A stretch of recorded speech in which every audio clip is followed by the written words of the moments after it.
Welcome to special debate. This is Satish. Maharashtra జార్ఖండ్లో polling ముగిసింది.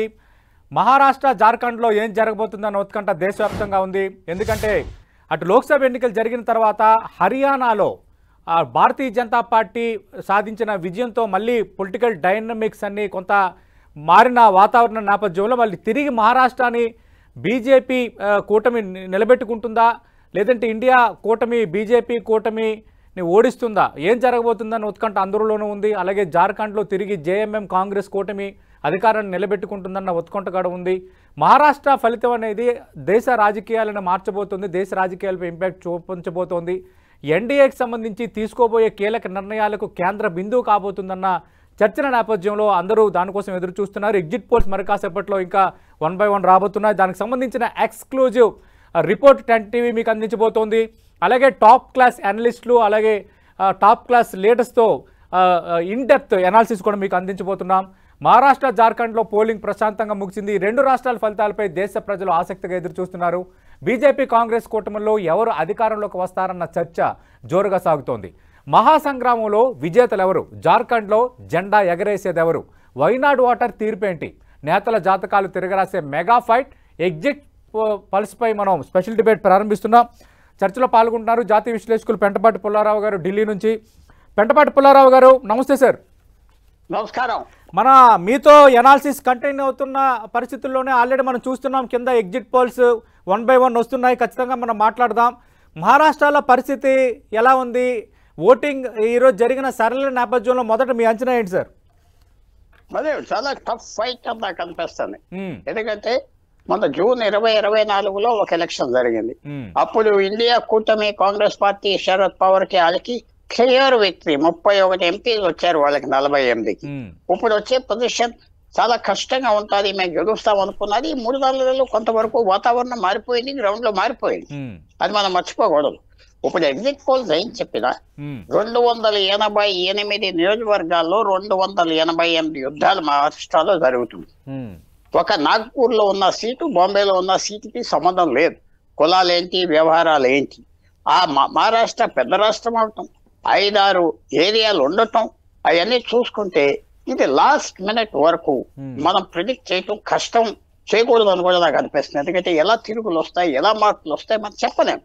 2 కూటమిలే కాదు, ఈ కూటమిలో 2 పార్టీలు విడిపోయి 30-40 సంవత్సరాలు బట్టి ఉన్న పార్టీలు, శివసేన, శరద్ పవార్, ఎన్సీపీ, అవి విడిపోయి పోటీ చేస్తున్నాయి.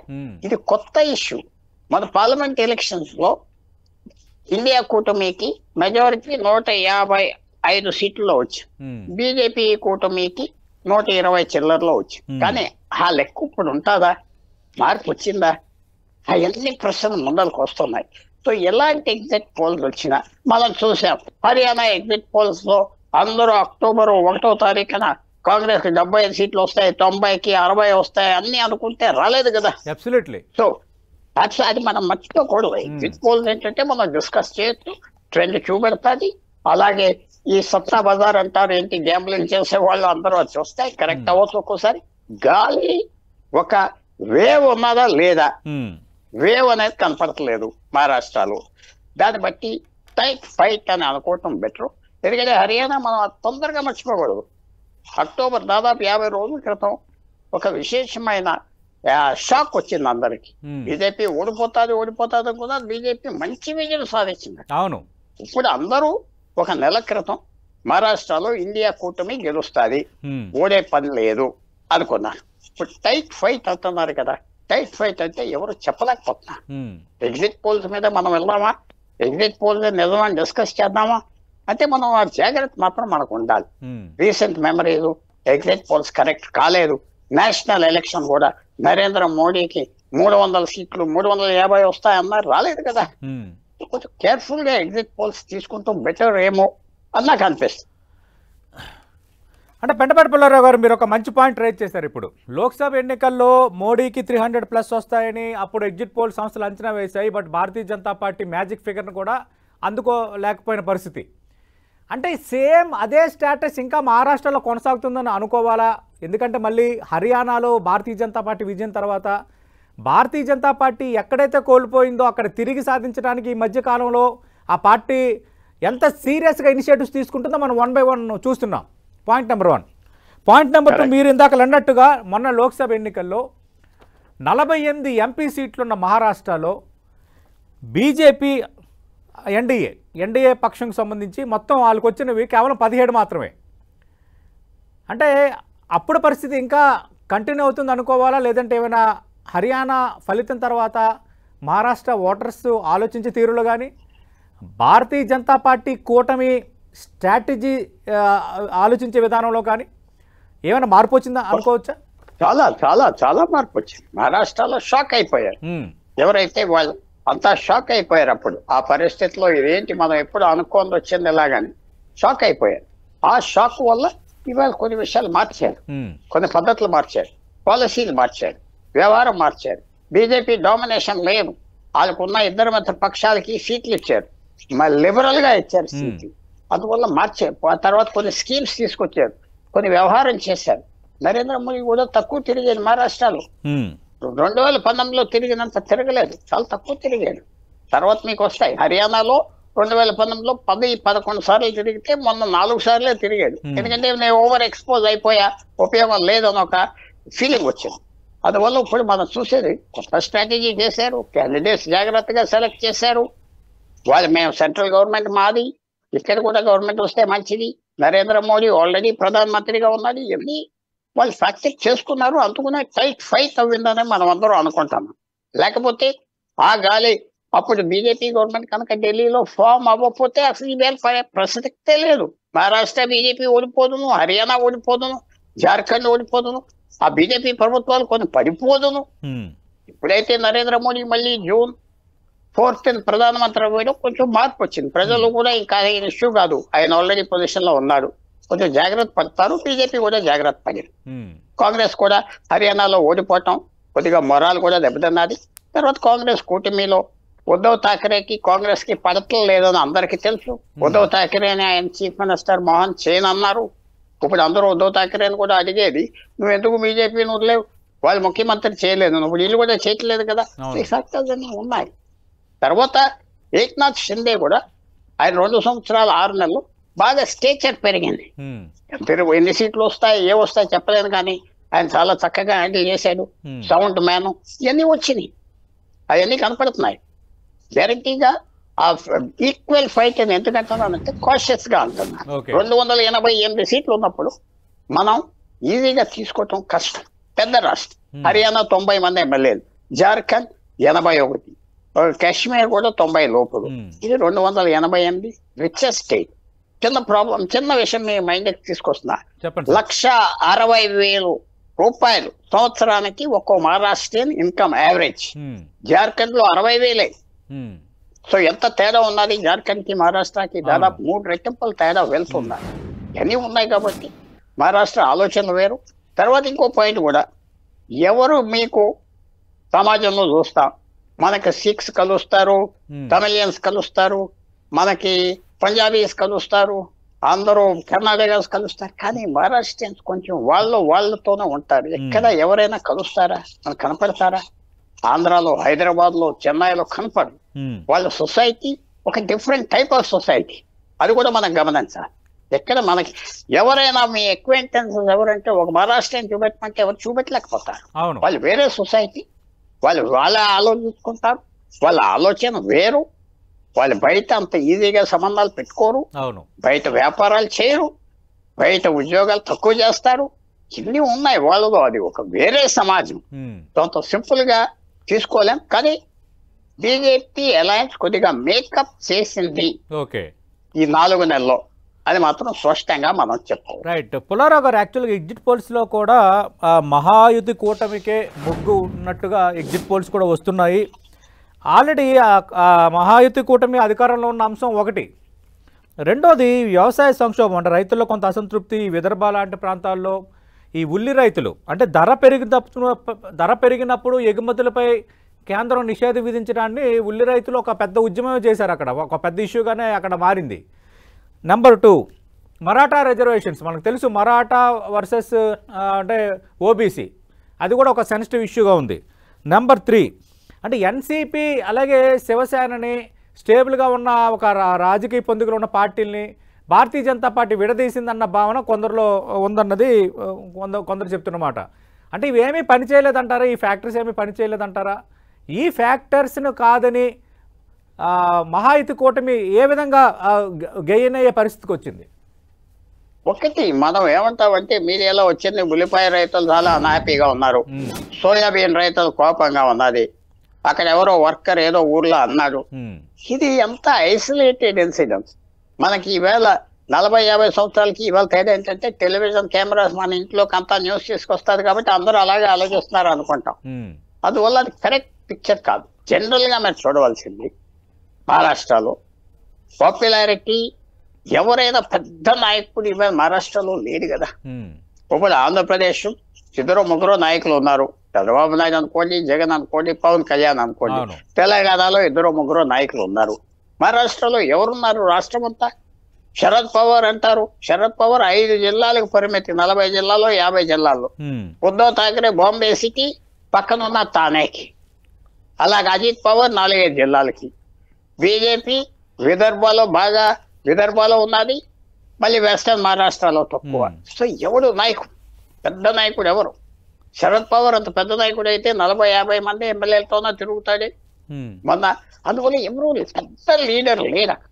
ఒక కరుణానిధియా, ఒక జయలలిత, ఒక నవీన్ పట్నాయక్, లేకపోతే ఒక కేసీఆర్, ఒక జగన్, చంద్రబాబు, ఎవరు లేరా. సిద్ధరామయ్య, డికేఎస్, యడ్యూరప్ప పేర్లు చెప్పండి, ఎవరు లిమిట్ అయిపోయారు. సో అది బీజేపీ కొద్దిగా అడ్వాంటేజ్ తీసుకుంటాను పూర్తిగా. ఇందాక నేను అనుకున్నది ఏంటంటే వాళ్ళు కూడా రిపేర్ చేసుకున్నారు. June 4th నుంచి రిపేర్ అనే ప్రాజెక్ట్ చేసుకుని వాళ్ళు జాగ్రత్త పడ్డారు, తక్కువ సీట్లు తీసుకున్నారు. ఉదాహరణగా 48 ఎంపీలకి 28-29 తీసుకొని పోటీ చేశారు బీజేపీ. 9 వచ్చింది. 9 అవును, అది తగ్గించారు. ఇంకా మనం ఇలా వెళ్తే మనకు ఓట్లు లేరని ఇప్పుడు సగం తీసుకున్నారు. పూర్వం ఎన్ని పోటీ చేస్తున్నారు అన్నీ చేస్తున్నారు. అజిత్ పవార్ కి అది చాలా కేర్ఫుల్ గా కరెక్షన్ చేసుకున్నా.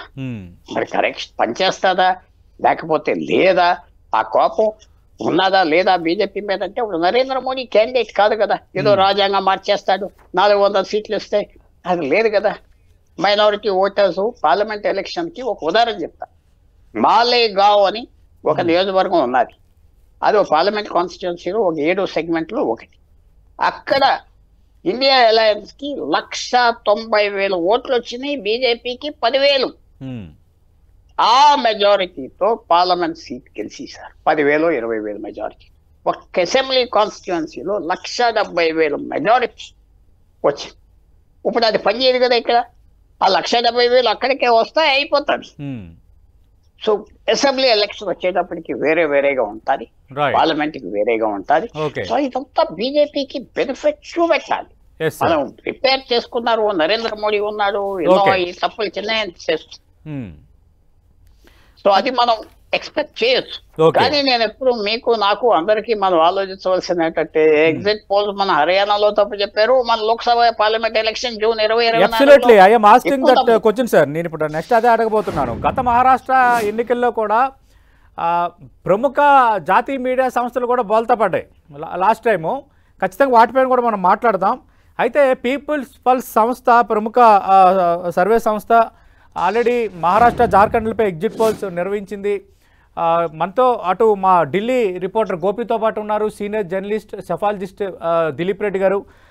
దిలీప్ రెడ్డి గారితో మాట్లాడే ప్రయత్నం చేద్దాం. దిలీప్ రెడ్డి గారు నమస్తే సార్.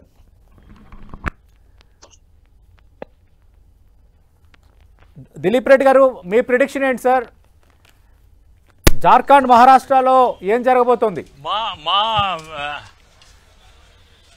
ఇది ప్రిడిక్షన్ కాదు కానీ ఎగ్జిట్ పోల్ మేము సర్వే నిర్వహించిన సైంటిఫిక్ శాంపిల్ ప్రకారం అయితే మహారాష్ట్రలో మహాయుతి కూటమి, జార్ఖండ్ లో ఎన్డీఏ అంటే 2 చోట్ల భారతీయ జనతా పార్టీ నేతృత్వంలోని కూటమిలే ఆధిక్యతలో ఉన్నట్టుగా మాకు సంకేతాలు వచ్చినాయి. మాకు initial information and outcome of the exit poll ఏంటి అంటే, మహాయుతి కూటమి మహారాష్ట్రలో సాలిడ్ గా సగటున 185 అవకాశం ఉంది. 145 is the magic number out of 288. అందుకని అట్లాగే జార్ఖండ్ లో కూడా 81 స్థానాలు ఉన్నాయి.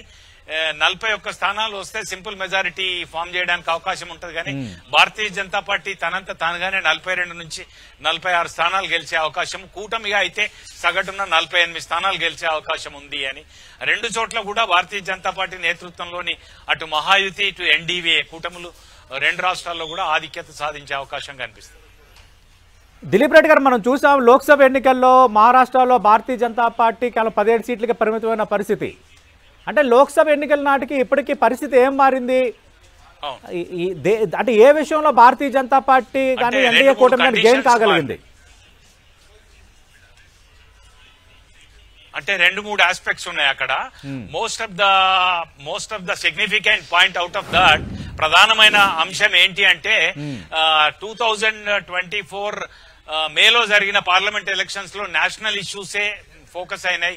మోదీ వర్సెస్ రాహుల్ అనే ఒక కైనేజ్ ప్రచారంలో ఉండింది. ప్లస్ గా వాళ్ళకి 400 అబ్కీ బార్ 400 పార్ అని వాళ్ళు ప్రచారం చేసిన దానికి ఒకవేళ వాళ్ళకి అంత సాలిడ్ మెజారిటీ ఇస్తే రాజ్యాంగాన్ని మారుస్తారని, రిజర్వేషన్స్ పోతాయని ఇట్లా కొంత క్యాంపెయిన్ జరిగింది.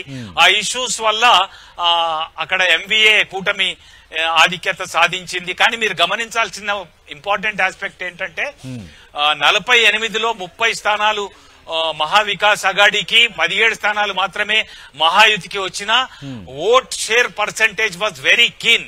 43.57 వాళ్ళకుంటే 43.46 అంటే ఓన్లీ 0.16 వేరియేషన్ ఉంది. ఇద్దరికి 43 point something fraction vote share equal గా వచ్చింది. కానీ ఆ తర్వాత జరిగిన పరిణామాల్లో ఈసారి ఎలక్షన్స్ ఎక్కువ లోకల్ ఇష్యూస్ మీద జరిగినాయి. క్యాంపెయిన్ కూడా వీళ్ళ విగరస్ గా క్యాంపెయిన్ జరిగింది రూలింగ్ కూటమిది. అట్లాగే నేషనల్ ఇష్యూస్ ఇక్కడ ఫోకస్ కాలేదు. వాళ్ళు వెల్ఫేర్ స్కీమ్స్ ని బాగా క్యాంపెయిన్ చేసుకోగలిగినారు. విమెన్ కు 2.4 lakh విమెన్ కి డైరెక్ట్ నెల 1500 ఇస్తున్నటువంటి ఏదైతే మాజీ లడ్కీ బహిన్ అనే స్కీమ్ ఏదైతే ఉందో దాన్ని ఇంకా ఎక్కువ ప్రచారం చేసుకున్నారు. ఆ యోజన కూడా వాళ్ళు బాగా ప్రచారం చేసుకోగలిగినారు. ముస్లింస్ ఫ్యాక్టర్ ఒకటి, పార్లమెంట్ లో 10 నుంచి 13 స్థానాలు మేము ఓడిపోవడానికి కారణం 4-5 అసెంబ్లీ సెగ్మెంట్లలో లీడ్ లో వచ్చిన ఒక్క ముస్లిం డామినేట్ కాన్స్టిట్యున్సీ ఉన్నా కూడా పోయింది అని ప్రచారం చేసింది. హిందూ కన్సాలిడేషన్ కోసం బాగా భారతీయ జనతా పార్టీ ఉపయోగించుకొని ఈసారి మహాయుతి లబ్ధి పొందిందేమో అని ఒక 3-4 ఫ్యాక్టర్స్ దాంట్లో. మరాఠాలు బాగా వ్యతిరేకంగా, ఎందుకంటే మరాఠ్వాడాలో గాని విదర్భాలో గాని వాళ్ళకి చాలా నామినల్ సీట్స్ మాత్రమే వచ్చిన పరిస్థితిని వాళ్ళు ఓబీసీస్ సేమ్ హర్యానాలో చేసినట్టుగా, హర్యానాలో జాట్లకు వ్యతిరేకంగా ఓబీసీ కన్సాలిడేషన్ చేసినట్టు మహారాష్ట్రలో మరాఠాలకు వ్యతిరేకంగా ఓబీసీ కన్సాలిడేషన్ కూడా మహాయుతికి కొంత కలిసి వచ్చిందేమో అని మేము అనుకుంటున్నాం. అంటే దిలీప్ రెడ్డి గారు, హర్యానాలో భారతీయ జనతా పార్టీ గెలుపు ఇంపాక్ట్ ఏమైనా ఈ 2 రాష్ట్రాల ఎలక్షన్స్ పై పడిందా? మీరు గమనించింది ఏంటి సార్? నేను హర్యానా ఫలితం ప్రభావం మహారాష్ట్ర పడింది అని నేను అనను. కానీ హర్యానా లాంటి వాతావరణమే మహారాష్ట్రలో కూడా పనిచేసింది. అంటే కాంగ్రెస్ అంత క్రియాశీలంగా పనిచేయకపోవడం, కొత్త హోప్ క్రియేట్ చేయలేకపోవడం, at the same time BJP meticulous గా, ఇప్పుడు ఫర్ ఎగ్జాంపుల్ ఆర్ఎస్ఎస్ ఉందనుకోండి, ఆర్ఎస్ఎస్ మేలో జరిగిన 2024 పార్లమెంట్ ఎలక్షన్స్ లో సరిగా ఇష్టపూర్వకంగా పనిచేయలేదని ఆ ఫలితాలు చూసిన తర్వాత ఆ ఎలక్షన్ అయిపోయిన వెంటనే జూన్ నుంచే చాలా విగరస్ గా ఆర్ఎస్ఎస్ గ్రౌండ్ లో పనిచేసింది అసెంబ్లీ ఎలక్షన్స్ కోసమని. ఇట్లా కొన్ని ఫ్యాక్టర్స్ ఏవి కాంగ్రెస్ కూటమి మహావికాస్ అఘాడీ కూటమికి వ్యతిరేకంగాను, మహాయుతి బీజేపీ నేతృత్వంలోని కూటమికి అనుకూలంగా పనిచేసిన వాతావరణం హర్యానాను ప్రతిబింబించింది. అక్కడ కూడా 0 నుంచి 5 పార్లమెంట్ సీట్లు తెచ్చుకొని 50% హర్యానా అచీవ్ అయి దాదాపు 17-18 సర్వే సంస్థలు దేశవ్యాప్తంగా కాంగ్రెస్ కి అనుకూల వాతావరణం ఉందన్న హర్యానాలో కూడా కాంగ్రెస్ ఓడిపోయింది. అట్లాగే ఒక 2 months స్ట్రెచ్ లో మహావికాస్ అఘాడీ వెనుకబడి మహాయుతి ముందుకెళ్లిందేమో అని నా అబ్జర్వేషన్. అంటే దిలీప్ రెడ్డి గారు, అటు ఉల్లి రైతులు విదర్భాల్లో చేసిన ఆందోళన అంశం కానీ, మరాఠా రిజర్వేషన్స్, అలాగే ఎన్సీపీ శివసేనని భారతీయ జనతా పార్టీ చీల్చింది, ఇలాంటి ఫ్యాక్టరీస్ ఏమి ఓటర్లపై పనిచేయలేదా? పూర్తిగా పనిచేయలేదని మనం అనలేము, కానీ ఓట్లను సీట్లని గెలిపించేటంత ప్రభావితం చేయలేదు అని మాత్రం మనం అనుకోవచ్చు. ఇంకొకటి మీరు ఇప్పుడు చెప్పినట్టుగానే 2-3 ఫ్యాక్టర్స్ ఉన్నాయి కదా, రైతుల ఇష్యూ కానివ్వండి, ఓట్లు రెండు పార్టీలు చీల్చిన ఇష్యూ 2024 మే పార్లమెంట్ ఎలక్షన్స్ కే ప్రధాన ముద్దగా ఉండింది, మెయిన్ కంటెన్షన్ గా ఉండింది. కానీ ఇండియన్ ఓటర్ ప్యాటర్న్ చూసినట్టయితే ఒక ఇష్యూ మీద ఒకసారే పనిష్ చేస్తారు వాళ్ళు. మహాయుతి కూటమిని ఒకసారి పనిష్ చేసినారు పార్లమెంట్ ఎలక్షన్స్ లో, కానీ consecutive 2 times on single issue punish చేసే మనస్తత్వం భారత ఓటర్లకు లేదు. ఒకసారి వాళ్ళని ఓడగొట్టినాం కదా, ఆ కోపం, ఆ యాంగర్ తీరిపోతుంది. ఇప్పుడు వేరే అంశాలు ఫ్యాక్టర్స్ ముందుకు వచ్చినాయి గనక ఇట్లా ఉంటాయేమో ఫలితాలు అనేది ఒక అంచనా. అంటే జార్ఖండ్ లో ఎన్డీఏ కూటమికి మొగ్గు కనిపించడానికి దారితీసిన పరిస్థితులు ఏంటి సార్?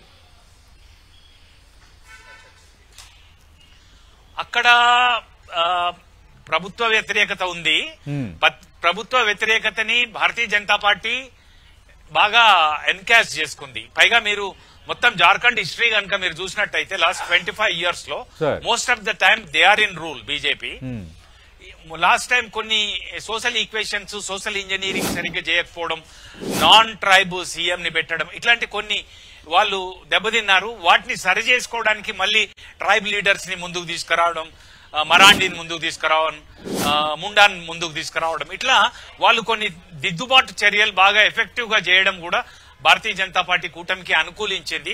వాళ్ళు కుర్మీలో కొంత వెయిటేజ్ ఉన్నటువంటి ఏజేఎస్యు స్టూడెంట్ యూనియన్ ని కలుపుకొని భారతీయ జనతా పార్టీ చాలా ముందుగానే సీట్ల ఒప్పందం చేసుకొని ముందుకు వెళ్లడం కూడా వాళ్ళకు అనుకూలించిందేమో. ప్రభుత్వ వ్యతిరేకత వీళ్ళకి బాగా వ్యతిరేకంగా పనిచేసి జేఎంఎం అండ్ కాంగ్రెస్ కూటమికి వాతావరణం అనుకూలించలేదేమో అన్నది మా అబ్జర్వేషన్. అంటే దిలీప్ రెడ్డి గారు, మీరు గమనించింది ఏంటి సార్? అంటే హర్యానా ఫలితంతోనైనా కాంగ్రెస్లో మార్పు రాలేదా? బయటికి మాత్రం చూస్తే నేతల ప్రచారాలు, హడావుడి, హంగామా ఎక్కువగానే కనిపించింది. ఎక్కడ ఇండియా కూటమి ఫెయిల్ అయినట్టుగా మనం చూడాలి మహారాష్ట్రకు సంబంధించి? అంటే మెటిక్యులస్ క్యాంపెయిన్ అండ్ ఆపరేషన్స్ అంత ప్రభావవంతంగా మహారాష్ట్రలో గానీ జార్ఖండ్ లో గానీ జరగలేదు. మీరు హర్యానాలో చూశారు. హర్యానాలో అంత సానుకూలమైన వాతావరణం 1-2 నెలల పాటు వాళ్ళకి అనుకూలంగా ఉన్నా మీరు గమనిస్తే హర్యానాలో పోలింగ్ జరిగిన రోజు ముఖ్యమంత్రి సీట్ కోసం 3 నాయకులు పోటీ పడుతున్నారు అనేది ఆల్మోస్ట్ 80 to 90% ఆఫ్ మీడియాలో పోలింగ్ రోజు వచ్చిన వార్త, పేజ్ 1 వార్త. ఎవరు షెల్జా గాని, సుర్జేవాలా గాని, హుడా గాని ముఖ్యమంత్రి పదవి కోసం కీచులాడుతున్నారని.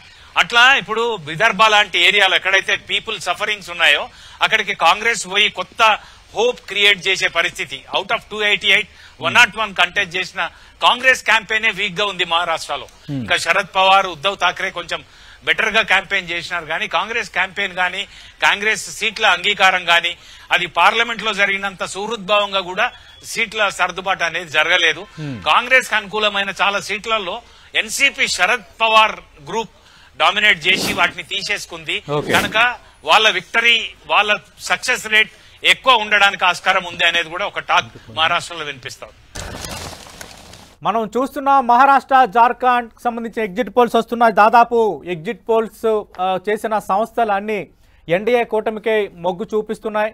మరి అదే నిజం కాబోతుందా? ఎందుకు ఇండియా కూటమి అటు జార్ఖండ్లో ఉన్న అధికారాన్ని నిలబెట్టుకోలేకపోయింది? అలాగే మహారాష్ట్రలో ఖచ్చితంగా మహాయుతి కూటమికి మేము బ్రేక్ వేస్తామన్న అంశాన్ని ఎందుకు గట్టిగా నిలబెట్టుకోలేకపోతుందన్న అంశాలు మనం మాట్లాడబోతున్నాం.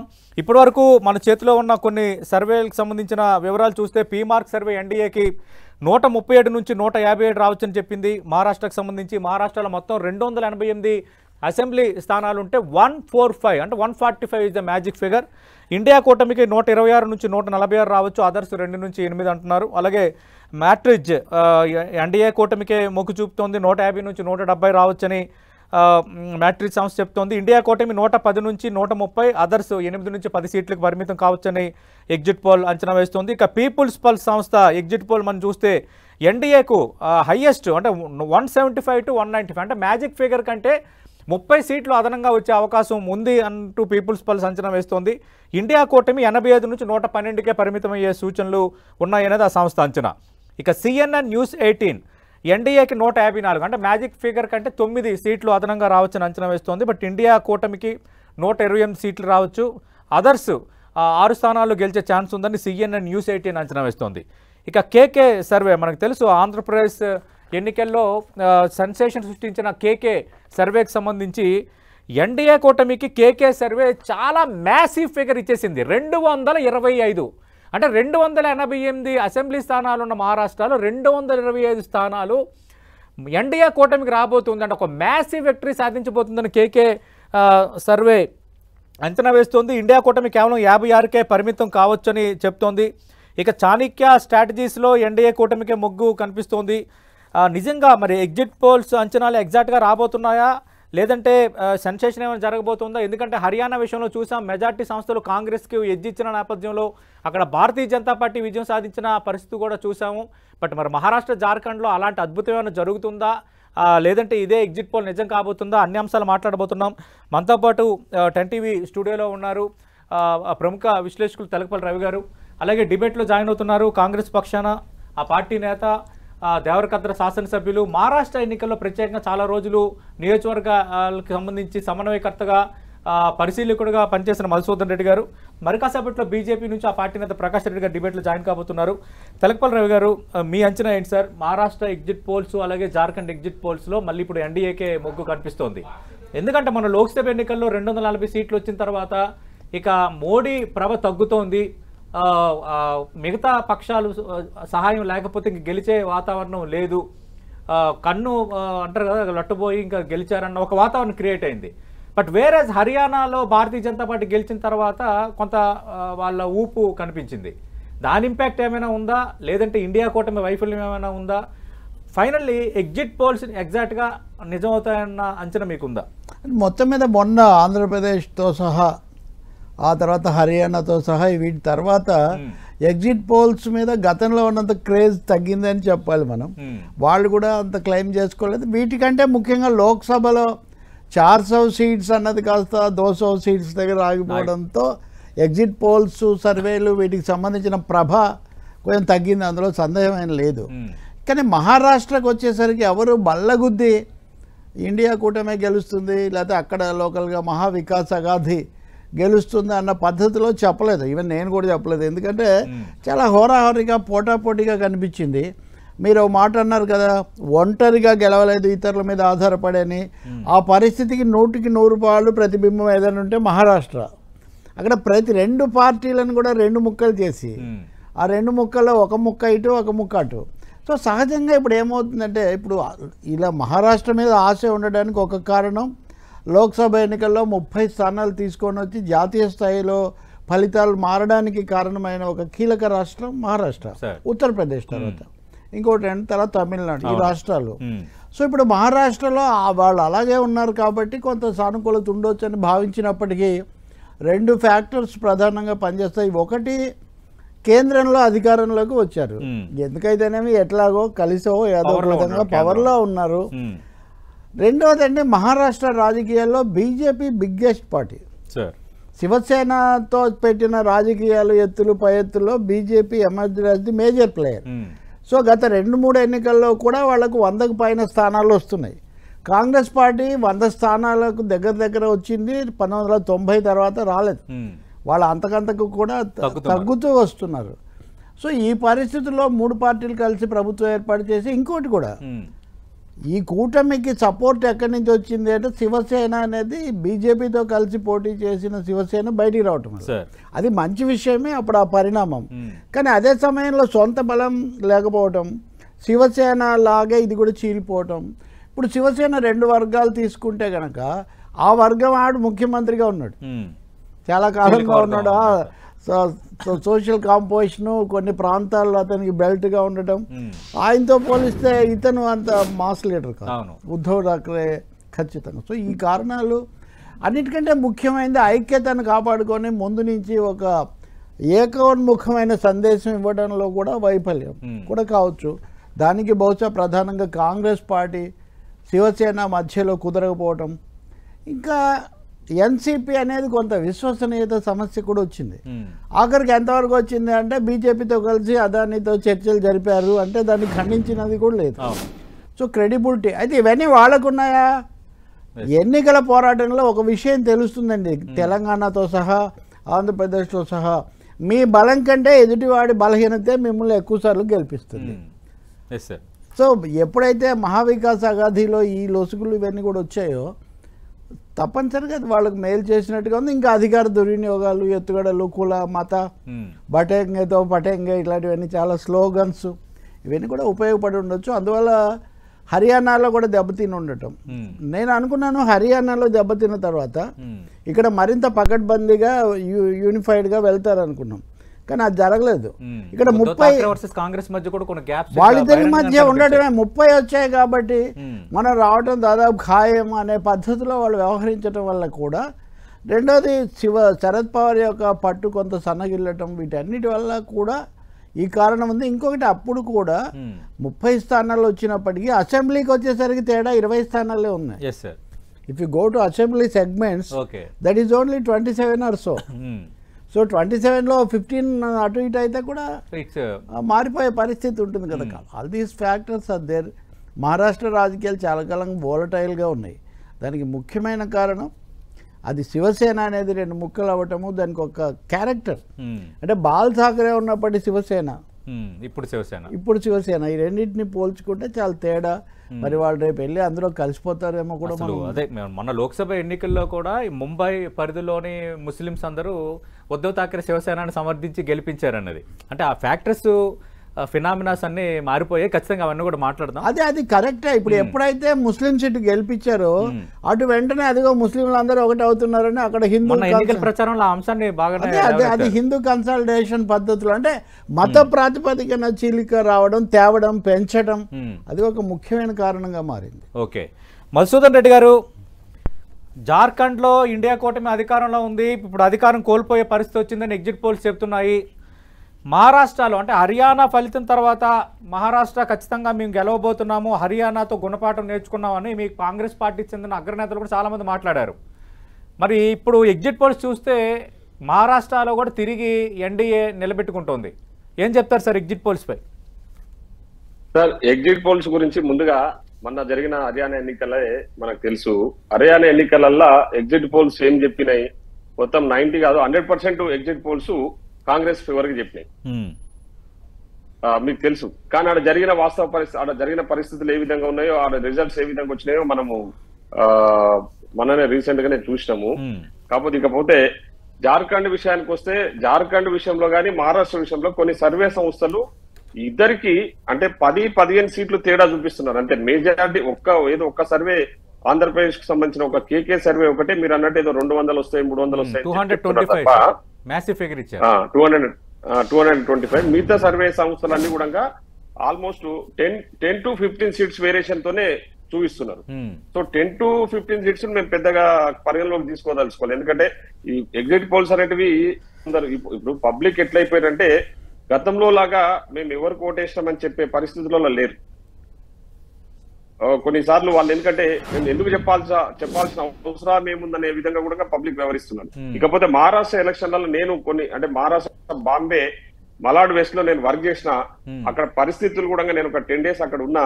ఆ పరిస్థితులను బట్టి చూస్తే ఖచ్చితంగా మహావికాస్ అఘాడి గవర్నమెంట్ ఫామ్ చేసే నమ్మకం మాకు పూర్తి విశ్వాసం ఉంది. ఎందుకంటే ప్రజలు అక్కడ బీజేపీతో కలిసిన సిండే శివసేన పార్టీ ఏదైతే ఉందో వాళ్ళు చేసిన అరాచకాలు, ముఖ్యంగా బాంబేలో డ్రగ్స్ విచ్చలవిడిగా డ్రగ్స్ దొరకడము, డ్రగ్స్ అమ్మడము, అక్కడ మహిళలు అదృశ్యం కావడము, అట్లా చాలా సమస్యలు ప్రజలు ఎదుర్కొంటున్నారు. అవన్నీ కూడా వాళ్ళు మేము ఎన్లైట్ చేయగలిగినాము. అక్కడ ఇండియా కూటమి ఎన్లైట్ చేయగలిగినాము. ప్రజలు కూడా మా పట్ల పూర్తిగా, ఎందుకంటే శివసేన ఏదైతే మన ఉద్ధవ్ ఠాకరే శివసేన పార్టీని వాళ్ళు బీజేపీ వాళ్ళు చీట్ చేసిర్రు, వాళ్ళను మోసం చేసిర్రు అనేది ప్రజల్లో ఒక భావన ఉంది ఆడ.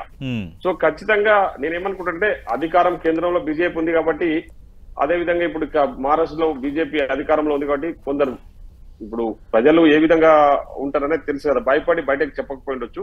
కానీ ఈ ఎగ్జిట్ పోల్సే ఫైనల్ అని కాదు, మాకు పూర్తి విశ్వాసం ఉంది ఖచ్చితంగా మహారాష్ట్రలో. ఎందుకంటే మేము హర్యానాలో మాకు కొన్ని మేము చేసిన మిస్టేక్స్ వల్ల మేము ఓడిపోవడం జరిగింది కాబట్టి అవన్నీ కూడా రెక్టిఫై చేసుకొని మహారాష్ట్రలో పగడ్బందీగా మేము ఎలక్షన్స్ కండక్ట్ చేసినాం, ఎలక్షన్స్ పోయినాం కాబట్టి నాకు తెలిసి ఈ ఎగ్జిట్ పోల్స్ అనేటివి ఫైనల్ కాదు, తప్పకుండా ఈసారి మేము అక్కడ గవర్నమెంట్ ఫామ్ చేస్తామన్న నమ్మకం అయితే ఉంది.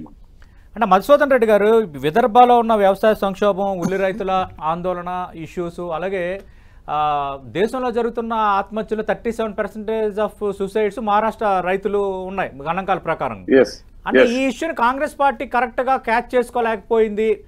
మేము అధికారంలోకి వస్తే మేము బెటర్గా గొప్పగా రైతులకు మేము ఇది చేయబోతున్నాం అన్న అంశాన్ని ప్రజెంట్ చేసుకోలేకపోయిందని కొన్ని జాతీయ సంస్థలు అంచనా వేస్తున్నాయి. ఒక్కటి సార్, అక్కడ జరిగింది ఏంటంటే రైతుల విషయంలో మేము చాలా పర్టికులర్ గా రుణమాఫీ విషయం కూడా చాలా క్లియర్ గా చెప్పడం జరిగింది. రైతులకు అక్కడ ఉన్న రైతులకు వాళ్ళు ఇప్పుడున్న ప్రభుత్వం ప్రజెంట్ ప్రభుత్వం చేసిన తప్పిదాలన్నీ కూడా ఎత్తి చూపడం జరిగింది. కాకపోతే మీడియా సంస్థలు మీకు తెలుసు బీజేపీ చేసిన ఇప్పుడు నేషనల్ మీడియా మొత్తం కూడా బీజేపీ మేనేజ్ చేస్తుంటది. ఇప్పుడు బీజేపీ వాళ్ళు డిపెండ్ అవుతున్నదే మీడియా మీద డిపెండ్ అయ్యి, సోషల్ మీడియా మీద డిపెండ్ అయ్యి తప్పుడు ప్రచారాలు చేస్తూ ప్రజలను ఏ విధంగా తప్పుదో పట్టేయాలనే దాంట్లో బీజేపీ వాళ్ళు ఆరితేరిండ్రు. దాంట్లో మనము అన్ని గమనిస్తూనే ఉన్నాం. సో అట్లా మీడియా సంస్థలు కూడా పెద్ద ఎత్తున ప్రచారాలను వాళ్ళు, ఎందుకంటే కేంద్రంలో అధికారంలో ఉన్నారు, ఇక్కడ రాష్ట్రంలో కూడా మహారాష్ట్రలో అధికారంలో ఉన్నారు కాబట్టి ఆ అధికార దుర్వినియోగానికి పాల్పడి వాళ్ళు మీడియాను కూడా మేనేజ్ చేసేసి మీడియాలలో కూడా వాళ్ళు పెద్ద ఎత్తున ప్రచారాలు చేసుకున్నారు. మేము ప్రజల లోపలికి గ్రౌండ్ స్థాయిలో వెళ్ళినాం, వాస్తవ పరిస్థితులు ఎక్స్ప్లెయిన్ చేసినాం. సో మేము చెప్తున్న గ్యారంటీస్ విషయంలో కూడా ప్రజలు నమ్మడం జరిగింది. మేము ఏదైతే 5 గ్యారంటీ పథకాలు అనౌన్స్ చేసినాం. సో ముఖ్యంగా రైతులకు సంబంధించి 3 లక్షల రూపాయలు రుణమాఫీ చేస్తామని చెప్పేసి చెప్పడం జరిగింది. దాని పట్ల కూడా రైతులు పూర్తిగా విశ్వాసం వ్యక్తం చేశారు. అదేవిధంగా ఈ ఆరోగ్యశ్రీ విషయానికి సంబంధించి, అంటే హెల్త్ సంబంధించి కూడా ఆడ 25 lakhs రూపీస్ అది మేము అనౌన్స్ చేయడం జరిగింది. ముఖ్యంగా మహిళలకు సంబంధించి ఆర్టీసీ బస్సులలో పూర్తిగా ఉచితంగా ప్రయాణ సౌకర్యం కల్పిస్తామన్నందుకు మహిళలు కూడా, మీకు తెలుసు మహిళలు బయటికి వచ్చి సర్వే సంస్థలకు వాళ్ళు ఎక్కడ ఓటేసారని చెప్పే పరిస్థితులు ఉండవు. అంటే మధుసూదన్ రెడ్డి గారు మహిళల అంశం ప్రస్తావించారు కాబట్టి, మధ్యప్రదేశ్ లో కాంగ్రెస్ గెలుస్తుందని అప్పుడు ఎగ్జిట్ పోల్స్ చెప్పినా కూడా అక్కడ మహిళలకు ఇస్తున్న వెల్ఫేర్ స్కీమ్స్ మహిళలపై బలంగా పనిచేసాయనేది ఆ తర్వాత గెలిచిన తర్వాత వచ్చిన ఫినామినాస్ లో మనకి అర్థమైంది. 1, 2 ఇక్కడ కూడా మాజీ లడ్కీ బహన్ యోజన ఈ కార్యక్రమం మ్యాసివ్ కార్యక్రమం. దాదాపు దీనికోసమే ప్రతి ఏడాది 90,000 కోట్లు కేటాయిస్తుంది ప్రభుత్వం. 1,500 ఇస్తున్నారు అర్హులైన మహిళకి. ఇప్పుడు మేము అధికారంలోకి వస్తే దీన్ని 2,100 రూపాయలు ఇస్తామని ఆ బలంగా హామీని మహాయుతి కూటమి జనంలోకి తీసుకువెళ్ళింది.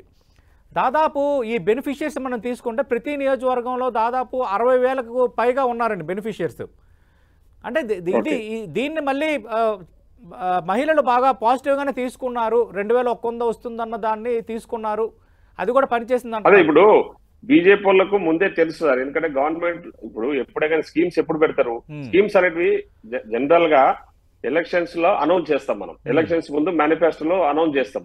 కానీ బీజేపీ వాళ్ళు ఏం చేసిర్రు, ఎట్లా ఓడిపోతున్నామనే ఆలోచనతోన ఎలక్షన్స్ బిఫోర్ జస్ట్ ఒక 3 months బిఫోర్ ఈ స్కీమ్ తీసుకొచ్చిరు. వాళ్ళు తీసుకొచ్చి దాంట్లో 1,500 రూపాయలు ఇస్తున్నామని చెప్పారు. అయితే మేము అక్కడ లోకల్ గా ఎంక్వైరీ చేసింది ఏంటంటే చాలా మందికి ఆ 1,500 రూపాయలు అకౌంట్లలో పడలేదని చెప్పేసి వాళ్ళు చెప్పారు. స్కీమ్ పెట్టినాము, మేము ఎలక్షన్స్ అయిపోతే మేము గవర్నమెంట్ ఫామ్ చేస్తే దీన్ని పూర్తి స్థాయిలో పగడ్బందీగా అమలు చేసి అందరికి అందేలాగా చూస్తామని చెప్పారు. సో మేము సైమల్టేనియస్ గా మేము కూడా చెప్పడం జరిగింది, 3,000 రూపాయలు ప్రతి మహిళా అకౌంట్ లో జమ చేస్తామని చెప్పేసి మా గ్యారంటీలో కూడా చెప్పడం జరిగింది. ఆర్టీసీ బస్సు ఇప్పుడు 50% ఫ్రీ ఇస్తున్నారు వాళ్ళు.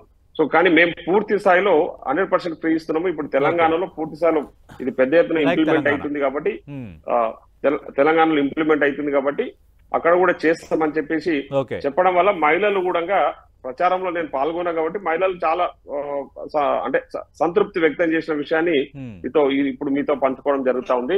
సో ఈ ఎగ్జిట్ పోల్స్ అనేటివి చాలా మటుకు మీకు తెలుసు, మొన్న జరిగిన హర్యానా ఎలక్షన్లలో ఇక ప్రతి ఒక్క సంస్థ కూడా కాంగ్రెస్ కి అనుకూలంగా, అది కూడా భారీ తేడాతో బీజేపీ భారీ, అంటే ఇప్పుడేమో ఇప్పుడు చూపిస్తున్న ఎగ్జిట్ పోల్స్ ఓన్లీ 10-20 సీట్ల తేడా చూపిస్తుంది. కానీ మొన్న జరిగిన exit polls, Haryana elections exit polls అయితే భారీ తేడాతోన కాంగ్రెస్ గెలవబోతా ఉందని చెప్పారు. కానీ జరిగింది అక్కడ ఏం జరిగిందో మనం గమనించాం. రైట్, ప్రస్తుతం డిబేట్ లో జాయిన్ అవుతున్నారు బీజేపీ జాతీయ సమన్వయకర్త రఘురామ్ గారు. రఘురామ్ గారు, ఎగ్జిట్ పోల్స్ ఎగ్జాక్ట్ గా రావు, హర్యానాలో కాంగ్రెస్ గెలుస్తుందని మెజార్టీ ఎగ్జిట్ పోల్ సంస్థలు చెప్పాయి, బట్ అక్కడ బీజేపీ గెలిచింది. ఇక్కడ ఎన్డీఏ కూటమి రాబోతుందని చెప్తున్నాయి, కానీ ఇండియా కూటమి రాబోతుంది అంటున్నారు మధుసూదన్ రెడ్డి గారు. కాంగ్రెస్ పార్టీ శాసనసభ్యులు ప్రధానంగా ముంబై సిటీలో కొన్ని నియోజకవర్గాల్లో ఆయన పనిచేశారు పార్టీ తరఫున. రఘురామ్ గారు.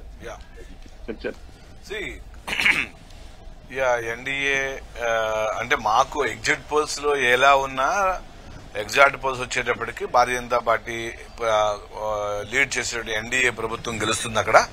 అదేవిధంగా జార్ఖండ్ లో కూడా ఎన్డీఏ అధికారంలోకి రాబోతోంది. మహారాష్ట్రలో రెండోసారి అధికారంలోకి రావడం పాజిటివ్ ఓటు తోటి. సో కాంగ్రెస్ పార్టీ ఏమంటుందంటే కాంగ్రెస్ పార్టీని విశ్వసించే పరిస్థితి లేకుండా ఉంది వాళ్ళ దేశంలో. సో అది మరొకసారి మహారాష్ట్ర హర్యానాలో చూశారు, ఎలా అయితే నమ్మలేదో ఇక్కడ కూడా మహారాష్ట్రలో కూడా ప్రజలు నమ్మే పరిస్థితి లేరు. బోటకపు వాగ్దానాలు, అమలు కాని వాగ్దానాలు కాంగ్రెస్ పార్టీ చేస్తోంది కాబట్టి దేశవ్యాప్తంగా కాంగ్రెస్ పార్టీని నమ్మే పరిస్థితి లేదు, చాలా స్పష్టంగా కనబడుతోంది. ఏమరా నువ్వు ఇప్పుడు ఇద్దరు బ్యాట్స్మెన్స్ ఉన్నారు క్రికెట్ లో, ఒక బ్యాట్స్మెన్ ఏమో 70-80 రన్స్ కొడుతున్నాడు, ఇంకొక బ్యాట్స్మెన్ ఏమో నాకు లైటింగ్ అడ్డుగా ఉంది నేను ఆడలేకపోతున్నాను అంటున్నాడు.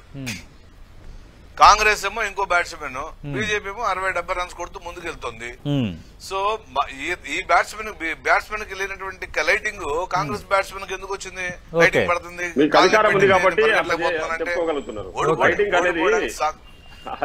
అధికారాన్ని అడ్డం పెట్టుకుని అధికార అట్లా సోషల్ మీడియాలో మీది ఎవరిదైనా సోషల్ మీడియా ఉంది. సోదరులు మధుసూదన్ రెడ్డి గారు ఏమంటారంటే బీజేపీకి సోషల్ మీడియా ఉంది అంటాడు. అదే సోషల్ మీడియా ఎవరి సొత్తు కాదు, ఎవరి మీడియా కాదు, అది ప్రజల మీడియా. సోషల్ మీడియా అనేది ప్రజల మీడియా, ఎవరైనా దాన్ని ఉపయోగించుకోవచ్చు. మీరు దాన్ని చేస్తుంది దేశవ్యాప్తంగా కాంగ్రెస్ చేస్తుంది, అందరూ చేస్తున్నారు ఇవాళ. సో అని చేత మీడియా ఉంది గెలుస్తున్నారు, సోషల్ మీడియా ఉంది గెలుస్తున్నారు అనేది కాదండి. ప్రజల విశ్వాసం పొందండి, మన ప్రజల మనసులో స్థానం సంపాదించుకుంటే నరేంద్ర మోడీ లాగా గెలవడం ఈజీ అవుతుంది. అంతేగాని నేను పరిగెడుతుంటే నా కాలుకి దెబ్బ తగిలింది, లేకపోతే నా కాలు నెప్పెట్టింది, పరిగెట్టలేకపోయానంటే సాకులు కుంటి సాకులు చెప్పినట్టు అవుతుంది అనమాట. సో అంచేత ఇప్పుడు పరిపాలన 5 ఏళ్లు చేశాం. హర్యానాలో 10 సంవత్సరాలు చేసేవాడిని. చూడండి BJP track record, sorry Congress track record చూద్దాం. గత 30 ఏళ్లుగా బీజేపీ ట్రాక్ రికార్డు చూస్తే మీరు గుజరాత్ లో 7 సార్లు గెలిచింది, హర్యానాలో 3 సార్లు గెలిచాం, మధ్యప్రదేశ్ లో 3 సార్లు గెలిచిన తర్వాత కాంగ్రెస్ వచ్చింది, నిలబెట్టుకోలేకపోయింది, మళ్ళీ మేము వచ్చాం, మళ్ళీ మేము గెలిచాం. సో ఒక్కొక్క చోట ఇలాగా భారతీయ జనతా పార్టీ 4 సార్లు 5 సార్లు 10 సార్లు గెలుస్తూ వస్తుంటే కాంగ్రెస్ పార్టీ ఒకసారి అధికారంలోకి వస్తే అవినీతి కంపులో రెండోసారి గెలవలేని పరిస్థితి ఉంది. గత 30 years నుంచి ఇదే పరిస్థితి. అనేక రాష్ట్రాల్లో కాంగ్రెస్ పార్టీ 27 ఏళ్లు 30 ఏళ్లు 40 ఏళ్ల నుంచి అధికారంలో లేకుండా, బెంగాల్ 50 ఏళ్ల నుంచి అధికారంలో లేదు, తమిళనాడు కర్ణాటకలో ఇచ్చారు, తెలంగాణలో అధికారం ఇచ్చారు, హిమాచల్ ప్రదేశ్ మీకు తెలంగాణ కూడా ఇచ్చారు అధికారము, కర్ణాటక ఇచ్చారు, హిమాచల్ ఇచ్చారు. మీరు అక్కడ పరిపాలన సక్రమంగా లేదు కదా. ఇప్పుడు ఎలక్షన్ జరిగింది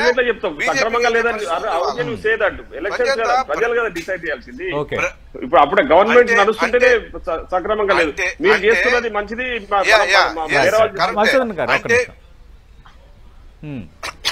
అంటే మీరు వాగ్దానం కాంగ్రెస్ ఇచ్చిన వాగ్దానాలు ఇంప్లిమెంట్ చేయటం లేదు. ఇవాళ తెలంగాణ రైతుల సమస్య చూడండి, పట్టించుకుందా ప్రభుత్వము? ఇళ్లు ఇస్తానని చెప్పారు, ఇళ్లు పట్టించుకుందా అండి?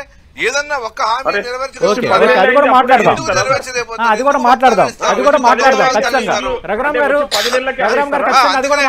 అందుకనే ఫెయిల్యూర్ ఇవాళ. రైట్ రైట్ తెలకపల్లి రావు గారు, తెలంగాణకు సంబంధించిన ముఖ్యమంత్రి, మంత్రులు, నేతలు, ఎంపీలు మొత్తం ప్రచారం చేశారు. సరిహద్దు రాష్ట్రం అవ్వడం, కొంత వాతావరణం ఉండటం, ఆ సరిహద్దు రాష్ట్రాలకు సంబంధించిన ఓటర్ల ఇంపాక్ట్, తెలుగు ఓటర్ల ఇంపాక్ట్. సరే చంద్రబాబు నాయుడు, పవన్ కళ్యాణ్ వెళ్ళినా బట్ తెలంగాణలో కాంగ్రెస్ పార్టీ అధికారంలో ఉండడం, అక్కడ కాంగ్రెస్ మెయిన్ కంటెంటర్గా ఉండటం మహారాష్ట్రలో. అంటే ఇక్కడ 5-6 హామీలు, అలాగే కర్ణాటకలో ఇచ్చిన హామీలు, వీటిని సరైన రీతిలో నెరవేర్చలేదు అన్న ఆ అంశాన్ని కూడా మనం మహాయుతి కూటమి ఎజెండాలో అక్కడ ప్రతి సందర్భంలో ప్రస్తావించింది కొన్ని కేస్ స్టడీస్తో. దాని ఇంపాక్ట్ ఏమైనా పడి ఉండొచ్చా? మొన్న ఎవరో నేషనల్ మీడియా వాళ్ళు అడిగితే నేను చెప్పా, అది ఒక టెంప్లెట్ తయారు చేసుకున్నారు వాళ్ళు. ఆ టెంప్లెట్లు ఏంటంటే మహిళలకు ఉచిత బస్సు అనేది ఒకటి ముఖ్యమైనది, ఇట్లాంటివి కొన్ని. సరే అందరూ బీజేపీ కూడా తయారు చేసుకుంది, వాళ్ళు ఏదని మనం ఏం చెప్పలేము. సార్ రఘురామ్ అంటే ఎట్లాగో మంచి పాతకాపు గట్టిగా బలగుద్ది చెప్తాడు, కానీ బట్ బీజేపీ కూడా ఏం సొంతంగా కాదు, ఇతర పార్టీలను చీల్చడం ద్వారాను అనేక నానా తంటాలు పడి ఏదైతే గెలిచిన వాడు మొనగాడు జో జీత వయసు సికిందర్ అన్న పద్ధతిలో ఏదైనా మాట్లాడితే వేరే విషయం. కానీ మొన్న లోక్సభ ఎన్నికలప్పుడు కూడా వాళ్ళు రాలేకపోయింది కదా. ఇప్పుడు ఎగ్జిట్ పోల్స్ ఎట్లా ఉంటుందంటే నేను మొదటే చెప్పే వాటికి ఉన్న లిమిటేషన్స్.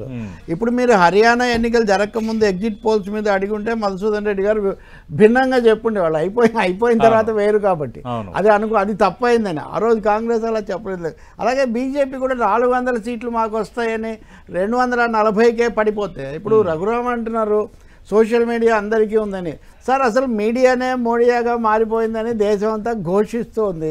ఇంకా సోషల్ మీడియా మోదీ గారు అధికారంలోకి రావడానికి సైనిక పాత్ర వహించినటువంటి శక్తుల్లో సోషల్ మీడియా ముఖ్యమైనది భారత రాజకీయాల్లో. అది సరే వాళ్ళు చేసుకున్నారు, మీరు ఎందుకు చేసుకోలేదు అంటే, ఎందుకు చేసుకోలేదు అంటే మీ తరఫున చర్చల్లో అదానీ గారు వచ్చి పాల్గొంటున్నారు. ఇప్పుడు అదానీ పాల్గొనడం లేదా అంటే వాళ్ళ ఇంట్లో జరిగింది కానీ ఆయన పాల్గొనలేదు, చర్చల్లో పాల్గొనలేదు, కానీ డిన్నర్కి వచ్చారు అనే చెప్తున్నారు. కానీ 3 పార్టీల వాళ్ళు లేదని ఎవరు చెప్పట్లేదు. So corporate India is with you. Okay, మీరు ఇప్పుడు మహారాష్ట్ర విదర్భ అండి, దేశంలో రైతాంగ సంక్షోభము, రైతాంగ ఆత్మహత్యలు, రుణభారం, ఈ సమస్యలు ఎజెండాలోకి తెచ్చిందే తెలంగాణ విదర్భ. అటువంటి చోట ఇప్పుడు అలాగే దేశవ్యాప్త రైతాంగ ఉద్యమం మొదట మహారాష్ట్ర పాదయాత్రతో లాంగ్ మార్చ్తో మొదలైంది. మరి అటువంటి చోట ఎందుకు ఇలాంటి ఫలితాలు వస్తున్నాయి లేదా సూచన కనిపిస్తుంది అంటే, తప్పకుండా ఈ మహావికాస్ అగాది యూనిఫై చేసుకోవటము, ఒక పెద్ద విజయం వచ్చిన తర్వాత కలిసి వెళ్ళటము, జాగ్రత్తగా పట్టు విడుపులు ఉండటం, ఆ విషయంలో లోపం ఖచ్చితంగా ఉంది. రెండోది కాంగ్రెస్ పార్టీ హర్యానాలో లాగా ఇక్కడ మేజర్ ప్లేయర్ కాదు. ఇక్కడ శివసేన అనేది ప్రధానంగా ఉంటే, శరద్ పవార్ పెద్ద మనిషి పాత్ర వహిస్తే, మీకు బీజేపీకి వచ్చేసరికి బీజేపీకి మోడీ ఇస్ ది మస్కట్. అంతకుముందైనా ఇప్పుడైనా. ఇప్పుడు ఆయన మళ్ళీ ప్రధానమంత్రిగా 3వ వచ్చి సార్ ముఖ్యమంత్రి అంశాన్ని ప్రస్తావించలేదు ఎవరు అవుతారన్న దానిపైన మోడీ. ఎస్, అందుకే ముఖ్యమంత్రి ఎవరు ఫేస్ ఆఫ్ ది అది కూడా లేకుండా ఒక ముఖ్యమంత్రి ఉన్నప్పటికీ ఈయనే వస్తాడని చెప్పలేదు వాడు. రేపు మళ్ళీ ఆ సమస్య ఎలాగో వస్తుంది. మీరు ఇంకోటి గుర్తించండి, మేము ముఖ్యమంత్రి ఎవరో చెప్పుంటే బాగుండేది అని ఉద్ధవ్ ఠాక్రే బహిరంగంగా చెప్పాడు. అంటే నేనే ముఖ్యమంత్రిని అని చెప్పకపోవడం వల్ల కూడా మనం దెబ్బతింటున్నామని. సో బీజేపీ తెచ్చిన హిందూ ముస్లిం లేదా రిలీజియస్ కమ్యూనల్ పోలరైజేషన్ అనేది అది బాగా ప్రభావం. అంటే అది కాంగ్రెస్ ఫాల్ట్ అయినా అంటే ఉద్ధవ్ ఠాక్రే ఒకవేళ ముఖ్యమంత్రి అభ్యర్థిగా ప్రకటిస్తే ఆయన కూడా ఓపెన్ అయ్యాడు. కాంగ్రెస్ ఫాల్ట్ అంటే వాళ్ళు లీడర్ ఆఫ్ ది అపోజిషన్ వచ్చారే కానీ దేశంలో ఇంకా చాలా ముందుకు వస్తే కానీ కుదరదు. ఇప్పుడు మిత్రుడు రఘు అంటున్నట్టుగా వాళ్ళు 5 సార్లు గెలిచిండొచ్చు, సిపిఎం వాళ్ళు 12 సార్లు గెలిచారు, లేదా కాంగ్రెస్ పార్టీ 30 ఏళ్ల పాటు అవిచ్ఛిన్నంగా పాలించింది. కాబట్టి బీజేపీ రికార్డు ఇంకా చాలా ఉంది, అక్కడికి చేరుకోవాలంటే వాళ్ళు ఇంకా చాలా రికార్డులు అవి తెచ్చుకోవాల్సిందే. కానీ కాంగ్రెస్ పార్టీ రీజనల్ పార్టీస్, ప్రాంతీయ పార్టీలు పెరిగిన చోట నిలదొక్కుకోవడంలో కొంత దెబ్బతింటున్న పరిస్థితి మటుకు స్పష్టంగా కనిపిస్తుంది. దీని నుంచి బయటపడాలంటే వాళ్ళు చాలా వాస్తవికంగా ఉండాలి. కానీ ఒకటి మర్చిపోకూడదు కదా, ఇప్పటికి కూడా తేడా 10-15 స్థానాలే ఉంది. ఇవి ఎగ్జిట్ పోల్స్ మాత్రమే. కాబట్టి ఇప్పటికి కూడా అటు ఇటు కావచ్చు కానీ సతీష్, దాంట్లో ఒక డేంజర్ ఉంది. అక్కడ ఉన్న పార్టీ బీజేపీ, అక్కడ స్వయంగా అమిత్ షా గారే స్వయంగా చర్చల్లో పాల్గొంటున్నారు. ఏ మాత్రం దగ్గరగా వచ్చినా కానీ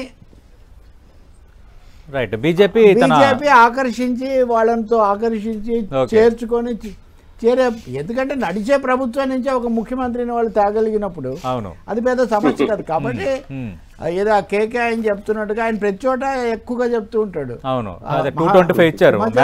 ఇక్కడ హర్యానాలో కూడా అంతే, ఆయన ఫిగర్ చాలా తేడాగా ఉండింది. సో కాబట్టి ఇక్కడ అంత వస్తే తప్ప ఏది ఎంవీఏకు లేకపోతే వాళ్ళు లాగేయడానికి కూడా పూర్తి అవకాశం ఉంటుంది. అందులో అది చిన్న భిన్నమైన రాజకీయ పార్టీల వ్యవస్థ. కాబట్టి మహారాష్ట్ర ఫలితాలు చూడాల్సిందే తప్పకుండా. ఇది ఎంవీఏకు ఇండియా కూటమికి ఇది ఒక ఇదే, దీని ప్రభావం ఆంధ్ర తెలంగాణ మీద కూడా పడుతుంది. అందుకని దేశవ్యాప్తంగా ఇప్పుడు మోదీ బలపడతాడా లేదా అదే మనం చర్చించబోతున్నాం. మహారాష్ట్ర అలాగే జార్ఖండ్ ఫలితాలు ఎగ్జిట్ పోల్స్ ఎన్డీఏ కూటమికి మొగ్గు చూపుతున్న నేపథ్యంలో ఇవి ఎగ్జాక్ట్ కాదు, హర్యానాలో కూడా కాంగ్రెస్ గెలుస్తుందని చెప్పారు, భారతీయ జనతా పార్టీ గెలిచింది కదా, ఇక్కడ మా కూటమి ఎందుకు గెలవకూడదని కాంగ్రెస్ శాసనసభ్యుడు మధుసూదన్ రెడ్డి ప్రశ్నిస్తున్నారు. లేదు ఎగ్జిట్ పోల్స్ నిజం కాబోతున్నాయని బీజేపీ నేత రఘురామ్ గారు అంటున్నారు. ఏదేమైనా ఒకవేళ కనుక ఇక్కడ ఎన్డీఏ కూటమి గెలిస్తే దేశ రాజకీయాల్లో మార్పులు ఏమైనా వస్తాయా, డైనమిక్స్ ఏమైనా మారుతాయా? ఎందుకంటే జమిలీ బిల్లు విషయంలో ఉత్సుకత ప్రదర్శిస్తున్న భారతీయ జనతా పార్టీ అలాంటి చర్యలను ఇంకా స్పీడప్ చేయబోతుందా? దానిపై తెలకపల్లి రవి గారు ఏమంటారు? అలాగే ఈ కాంగ్రెస్ పార్టీ అలాగే ఉద్ధవ్ ఠాక్రే మధ్య కొంత సయోధ్య కుదరలేదు, ముఖ్యమంత్రి క్యాండిడేట్గా ఆయన ఉండాలన్న అంశాన్ని కూడా కాంగ్రెస్ పార్టీ కొంత నాన్ సీరియస్గా తీసుకుంది. అలాగే కాంగ్రెస్ పార్టీ కార్యకర్తలు మాకు సహకరించడం లేదు, ఆ ఓటు షిఫ్ట్ అవుతుందో లేదో మాకు అనుమానం ఉందని షోలాపూర్ సభలో ఉద్ధవ్ ఠాక్రే చేసిన స్టేట్మెంట్ కూడా ఇక్కడ కొంత అండర్లైన్గా మనం చూడాల్సిన అవసరం ఉంది. మహారాష్ట్ర జార్ఖండ్ ఎగ్జిట్ పోల్స్ సంబంధించి మనం చూస్తున్నాం. ఎన్డీఏ కూటమికి ఛాన్స్ ఉందని ఎగ్జిట్ పోల్ సంస్థలు అంచనా వేస్తున్నాయి. దీనికి సంబంధించిన విశ్లేషణ ప్రైమ్ టైం డిబేట్లో కంటిన్యూ అవుతుంది. మధుసూదన్ రెడ్డి గారు, అంటే సోషల్ మీడియా ప్రజల మీడియా అందరూ వాడుకుంటారని రఘురామ్ గారు అంటున్నారు. Point number 1. పాయింట్ నెంబర్ 2, అక్కడ కాంగ్రెస్ పార్టీ అనేది కొంచెం మీడియం ప్లేయర్ అయినప్పటికీ మహారాష్ట్రలో ఇప్పుడు మీరు కేంద్రంలో విపక్ష స్థాయిలో ఉన్న పార్టీ అవటం, రెండోది మొన్న లోక్సభ ఎన్నికల్లో భారతీయ జనతా పార్టీ 240 స్థానాలకు పరిమితం అవటం, మీ నెంబర్ పెరగటం, అంతకు మించి మన లోక్సభ ఎన్నికల్లో కొంత మహారాష్ట్రలో 48 ఎంపీ సీట్లున్న మహారాష్ట్రలో మీరు మహాయుతి కూటమిపై పైచేయి సాధించటం, ఇలాంటి ఫ్యాక్టరీస్ అన్నీ ఉన్నా కూడా మీరు సరైన రీతిలో ఏమైనా వాడుకోలేకపోయారా? ఉద్ధవ్ ఠాక్రే మధ్యకాలంలో చేసిన 2 స్టేట్మెంట్స్, ఉద్ధవ్ ఠాక్రేని ముఖ్యమంత్రి అభ్యర్థిగా ప్రకటించకపోవటం, అలాంటివి లోపాలు కాకుండా ఉంటాయని ఎలా అనుకుంటాం? సార్, ఒకటి మీరు అన్నట్టు సోషల్ మీడియా అనేది అందరు వాడాల్సిందే, అందరు వాడుతున్నారు కూడా, దాంట్లో ఇదేం లేదు. కానీ బీజేపీ వాడే సోషల్ మీడియా అనేది ఏ విధంగా ఉందంటే, బీజేపీ సోషల్ మీడియా ఒకటే కాదు సార్, బీజేపీ కేంద్ర దర్యాప్తు సంస్థలను వాళ్ళ చెప్పు చేతుల్లో పెట్టుకొని కేంద్ర దర్యాప్తు సంస్థలను ప్రభుత్వాలను కూల్చి ఇప్పటిదాకా నెంబరింగ్ గురించి చెప్తా ఉన్నారు కదా రఘురామ్ గారు, ఆడ 7 సార్లు గెలిచినాం, ఈడ 8 సార్లు గెలిచినాం, ఇంకో దగ్గర 3 సార్లు గెలిచినామని. గెలిచిన దానికంటే ముఖ్యంగా మధ్యప్రదేశ్ లో మీరు ఏం చేసిర్రు, తర్వాత మహారాష్ట్రలో మీరు ఏం చేసిర్రు, మీ దర్యాప్తు సంస్థలను అడ్డం పెట్టి అక్కడ ప్రభుత్వాలను కూల్చేసి అక్కడ ఉన్న ముఖ్యమంత్రులను దింపేసి మీరు వాళ్ళను లొంగ తీసుకొని వాళ్ళతో మళ్ళా ప్రభుత్వాలు ఏర్పాటు చేసి అధికారంలోకి రావడం అనేది అది ప్రజాస్వామ్యమా? ప్రజాస్వామ్యం మీరు అధికారాన్ని అడ్డం పెట్టుకొని కేంద్రంలో సోషల్ మీడియాను కాదు, అధికారాన్ని అడ్డం పెట్టుకొని అధికార దుర్వినియోగానికి పాల్పడ్డ బీజేపీ పార్టీ రోజు రైతుల గురించి మాట్లాడుతూ ఉన్నారు. రైతులు దేశవ్యాప్తంగా ఈరోజు తెలంగాణలో మేము ఇచ్చిన మాట ప్రకారం ఈరోజు 2 లక్షల లోపున్న రుణాలని మాఫీ చేయగలిగినాం. మీరు భారతదేశంలో ఏ రాష్ట్రంలో మీరు అధికారంలో ఉన్న రాష్ట్రంలో బీజేపీ పార్టీ ఒక్క రైతు కన్నా ₹1 రుణం మాఫీ చేసిందా? చేయకుండా ఈరోజు తెలంగాణలో రైతులు ఇబ్బందులు పడతా ఉన్నారు, ఇచ్చిన హామీలు నెరవేర్చలేదు. మేము 6 గ్యారెంటీలు హామీ ఇచ్చినాము, ఈరోజు ఉచిత బస్సు ప్రయాణం బ్రహ్మాండంగా అమలైతా ఉంది. రైతు రుణమాఫీ చేయగలిగినాం, 500 రూపాయలకే సిలిండర్ ఇస్తున్నాం, అదేవిధంగా 200 లోపున్న కరెంటు బిల్లులు మాఫీ చేస్తా ఉన్నాం. ఈరోజు దేశవ్యాప్తంగా మీరు ఎక్కడన్నా 500 రూపాయలకు సిలిండర్ ఇస్తా ఉన్నారా? బీజేపీ వాళ్ళు ఈరోజు మాట్లాడుతూ ఉన్నారు కదా. మరి మీరు కంటిన్యూ గెలిచే వాళ్ళు, మీరు అభివృద్ధికి మీరే ఏమంటారు బ్రాండ్ అంబాసిడర్స్, మీరే నిజాయితీకి మీరే బ్రాండ్ అంబాసిడర్స్ అయితే కర్ణాటకలో ఎందుకు ఓడిపోయారు? మరి మీరు కర్ణాటకలో ఎందుకు గెలవలేకపోయారు? హిమాచల్ ప్రదేశ్ ఎందుకు గెలవలేకపోయారు? మరి మీరు మాట్లాడుతూ ఉన్నారు కదా మేము నీతిగా నిజాయితీగా పాలన చేస్తున్నామని చెప్తున్నా. మీరు రాముడిని అడ్డం పెట్టుకొని మన చేసిన రాజకీయం మీరు కేంద్రం మన చూడలేదా? మన పార్లమెంట్ ఎన్నికలలో దేవుడిని అడ్డం పెట్టుకొని రాజకీయాలు చేసి మీరు చెప్పుకున్నారు 400 సీట్లు వస్తాయి, మేము మళ్ళా మాదే అధికారం అని చెప్పి. ఏం జరిగింది? ఈరోజు బీజేపీ ఆంధ్రప్రదేశ్ బీఆర్ లేకపోతే మీ ప్రభుత్వమే లేదు ఇప్పుడు కేంద్రంలో. చెప్పింది వాస్తవమే, కాదనటం లేదు. మొన్నటి లోక్సభ ఎన్నికల్లో అది భారతీయ జనతా పార్టీ ఊహించిన విజయం, కానీ ఇప్పుడు ఆ తర్వాత జరిగిన హర్యానా కానీ జమ్మూ కాశ్మీర్ రిజల్ట్స్ మనం తీసుకుంటే హర్యానాలో భారతీయ జనతా పార్టీ 3వ నిలబెట్టుకోవడం, కాంగ్రెస్ వస్తుంది ఖచ్చితంగా, కాంగ్రెస్ పాజిటివ్ ఉంది, అలాగే 10 ఏళ్ల పాలన పైన వ్యతిరేకత ఉంది, అయినా కూడా అక్కడ భారతీయ జనతా పార్టీ నిలబెట్టుకుంది. ఇప్పుడు కనుక ఒకవేళ ఎగ్జిట్ పోల్స్ నిజమైతే కాశ్మీర్ లో కూడా కాంగ్రెస్ కు బాగానే తగ్గాయి. కాశ్మీర్ లో కాంగ్రెస్ ఒకవేళ ఎగ్జిట్ పోల్స్ కనుక నిజమైతే హర్యానా జార్ఖండ్ హర్యానా మహారాష్ట్ర భారతీయ జనతా వస్తే పార్టీ మళ్ళీ గెలుపును- మళ్ళీ వాళ్ళు పుంజుకున్నట్టే కదా. నేను ఏమంటున్నా సార్, ఇప్పుడు హర్యానాలో భారతీయ జనతా పార్టీ గెలుపుని ఎవరు కూడా భారతీయ జనతా పార్టీ గెలుపుగా భావిస్తలేరని ఇప్పటిదాకా సీనియర్ అనాలిసిస్ మన రవి గారు మాట్లాడినట్టు అక్కడ జరిగిన మహా పొరపాట్ల వల్ల భారతీయ జనతా పార్టీ ఈ రోజు అధికారంలోకి రాగలిగింది తప్ప అదేదో భారతీయ జనతా పార్టీ వాళ్ళు స్వతహాగా వాళ్ళే గెలిచినట్టు ఇప్పుడు వాళ్ళు చెప్పుకుంటున్నారు కదా, మూడోసారి మమ్మల్ని మా అభివృద్ధిని చూసి మా నిజాయితీని చూసి మమ్మల్ని గెలిపించారు అనేది అది వాస్తవం కాదు. అక్కడ ప్రజలు అంటే కాంగ్రెస్ పార్టీ అంటే కొన్ని తప్పిదాలు జరిగినాయి. ఆ తప్పిదాలను మేము ఇప్పుడు ఇక్కడ సరి చేసుకొని మహారాష్ట్రలో పకడ్బందీగా కొన్నిసార్లు ఇంట్లో అన్నదమ్ముల మధ్యనే ఒక్కోసారి సఖ్యత కుదరదు. సో ఇప్పుడు 3 పార్టీలతో ముగ్గురం కలిసి పోటీ చేస్తా ఉన్నామాట. మహా వికాస్ అఘాడి, మేము, తర్వాత ఉద్ధవ్ ఠాక్రే గారు, అదేవిధంగా శరద్ పవార్ గారు. సో కొన్ని చిన్న పొరపాట్లు అనేవి జరుగుతాయి. ఆ పొరపాట్లను సరి చేసుకున్నాము. టికెట్లు కూడా ఎవరికి అనుకూలంగా ఏ విధంగా ఉన్నాలో ఆ విధంగా ఇచ్చుకున్నాము. ఇది బ్రహ్మాండంగా ఈసారి మహారాష్ట్రలో మహా వికాస్ అఘాడి గవర్నమెంట్ ఫామ్ చేయబోతాం సార్, దాంట్లో ఏ మాత్రం డౌట్ లేదు. ఎగ్జిట్ పోల్స్ చెప్తా ఉన్నా కదా, ఎగ్జిట్ పోల్స్ మీరు చెప్తున్న ఎగ్జిట్ పోల్స్ 5-10 సీట్స్ తేడాతో ఉన్నాయి. సో అవి అధిగమిస్తాం, ఎందుకంటే అధికార పార్టీ వాళ్ళ చేతుల్లో ఉంది, మీడియా వాళ్ళ చేతుల్లో ఉంది కాబట్టి వాళ్ళు కొన్ని మేనేజ్ చేసుకోగలిగింటారు. కానీ ఇక్కడ మేము ఆ విధంగా కాదు. ఈసారి మాకు పూర్తి నమ్మకం, ఎందుకంటే నేను అక్కడ పనిచేసాను కాబట్టి నాకు కూడా తెలుసు 100% అక్కడ గవర్నమెంట్ ఫామ్ చేయబోతా ఉన్నాం. రైట్. రఘురామ్ గారు, కాంగ్రెస్ పార్టీ చాలా కాన్ఫిడెంట్ గా ఉంది మహావికాస్ అఘాడీకి ఈసారి ఖచ్చితంగా మహారాష్ట్ర ప్రజలు పట్టం కట్టబోతున్నారని.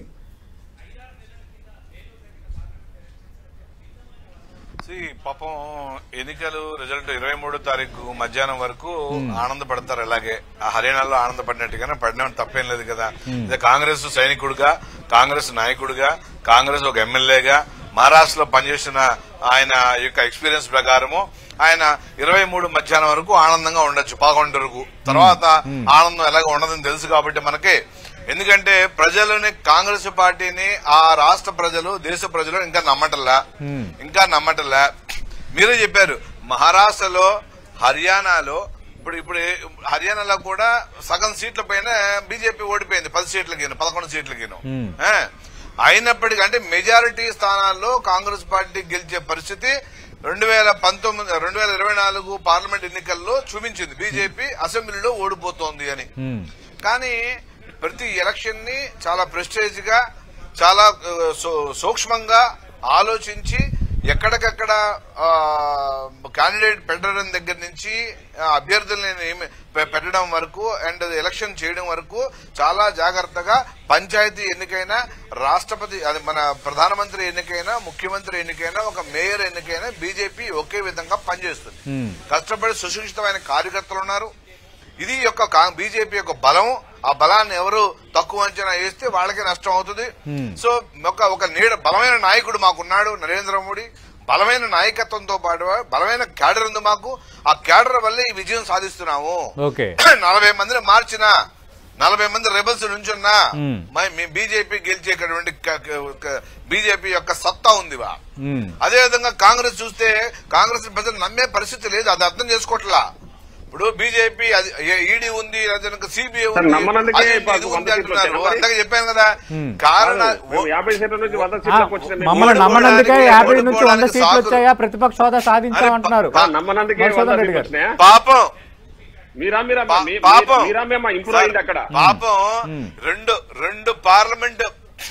రెండు పార్లమెంటు ఎన్నికల్లో 50 దాటకుండా దేశ చరిత్రలో కాంగ్రెస్ పార్టీ ఎంత కిందకెళ్లిందో మనకు కనపడుతోంది.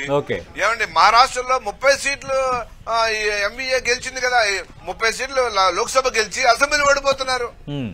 అంటే వాళ్ళ సఖ్యత లేదు, వాళ్ళు నేను చెప్తున్నా కదా సార్, నేను చెప్తున్నా. రఘురామ్ గారు సఫాలిస్ట్ అవతారం ఎత్తారు ఈరోజు. సో అంటే హర్యానా మీరు అన్నారు కదా, విశ్వసనీయత ఈ ఎగ్జిట్ పోల్స్ చూసి ఆనందం పొందండి. 23 ఉదయం 10 గంటల వరకే ఉంటాయి. ఇంకెన్ని రోజులు? 3 రోజులు, ఆ రోజు మధ్యాహ్నం కల్లా తేలిపోతుంది. తెలకపల్లి రవి గారు, సతీష్ ఈ లెక్క ఒకసారి చూద్దాము. మధుసూదన్ రెడ్డి గారు అంటున్నారు కదా, తేడా చాలా తక్కువగానే ఉంది. నేను కూడా అన్నాను, కానీ ప్రధానంగా పీ మార్గ్ అనే దాని సర్వేలో మటుకు తేడా 10 ఉందండి. 137 to 157 వాళ్ళకి ఇచ్చారు, 126 to 146 ఈ వీళ్ళకి ఇచ్చారు. కానీ అదే వేరే వాళ్ళకి వచ్చేసరికి ఎవరు ఒక్కరు కూడా కనీసంగా వీళ్ళకి ఇవ్వట్లేదు. ఆధిక్యత వస్తుందని కాంగ్రెస్ పార్టీ. కానీ సర్వే అయితే పీపుల్స్ పల్స్ తర్వాత మన కేకే తెలుగు వాళ్ళవి రెండు, ఇవి రెండు మటుకు ఓవర్ హెల్మింగ్గా బిగ్ డిఫరెన్స్ ఇచ్చారు.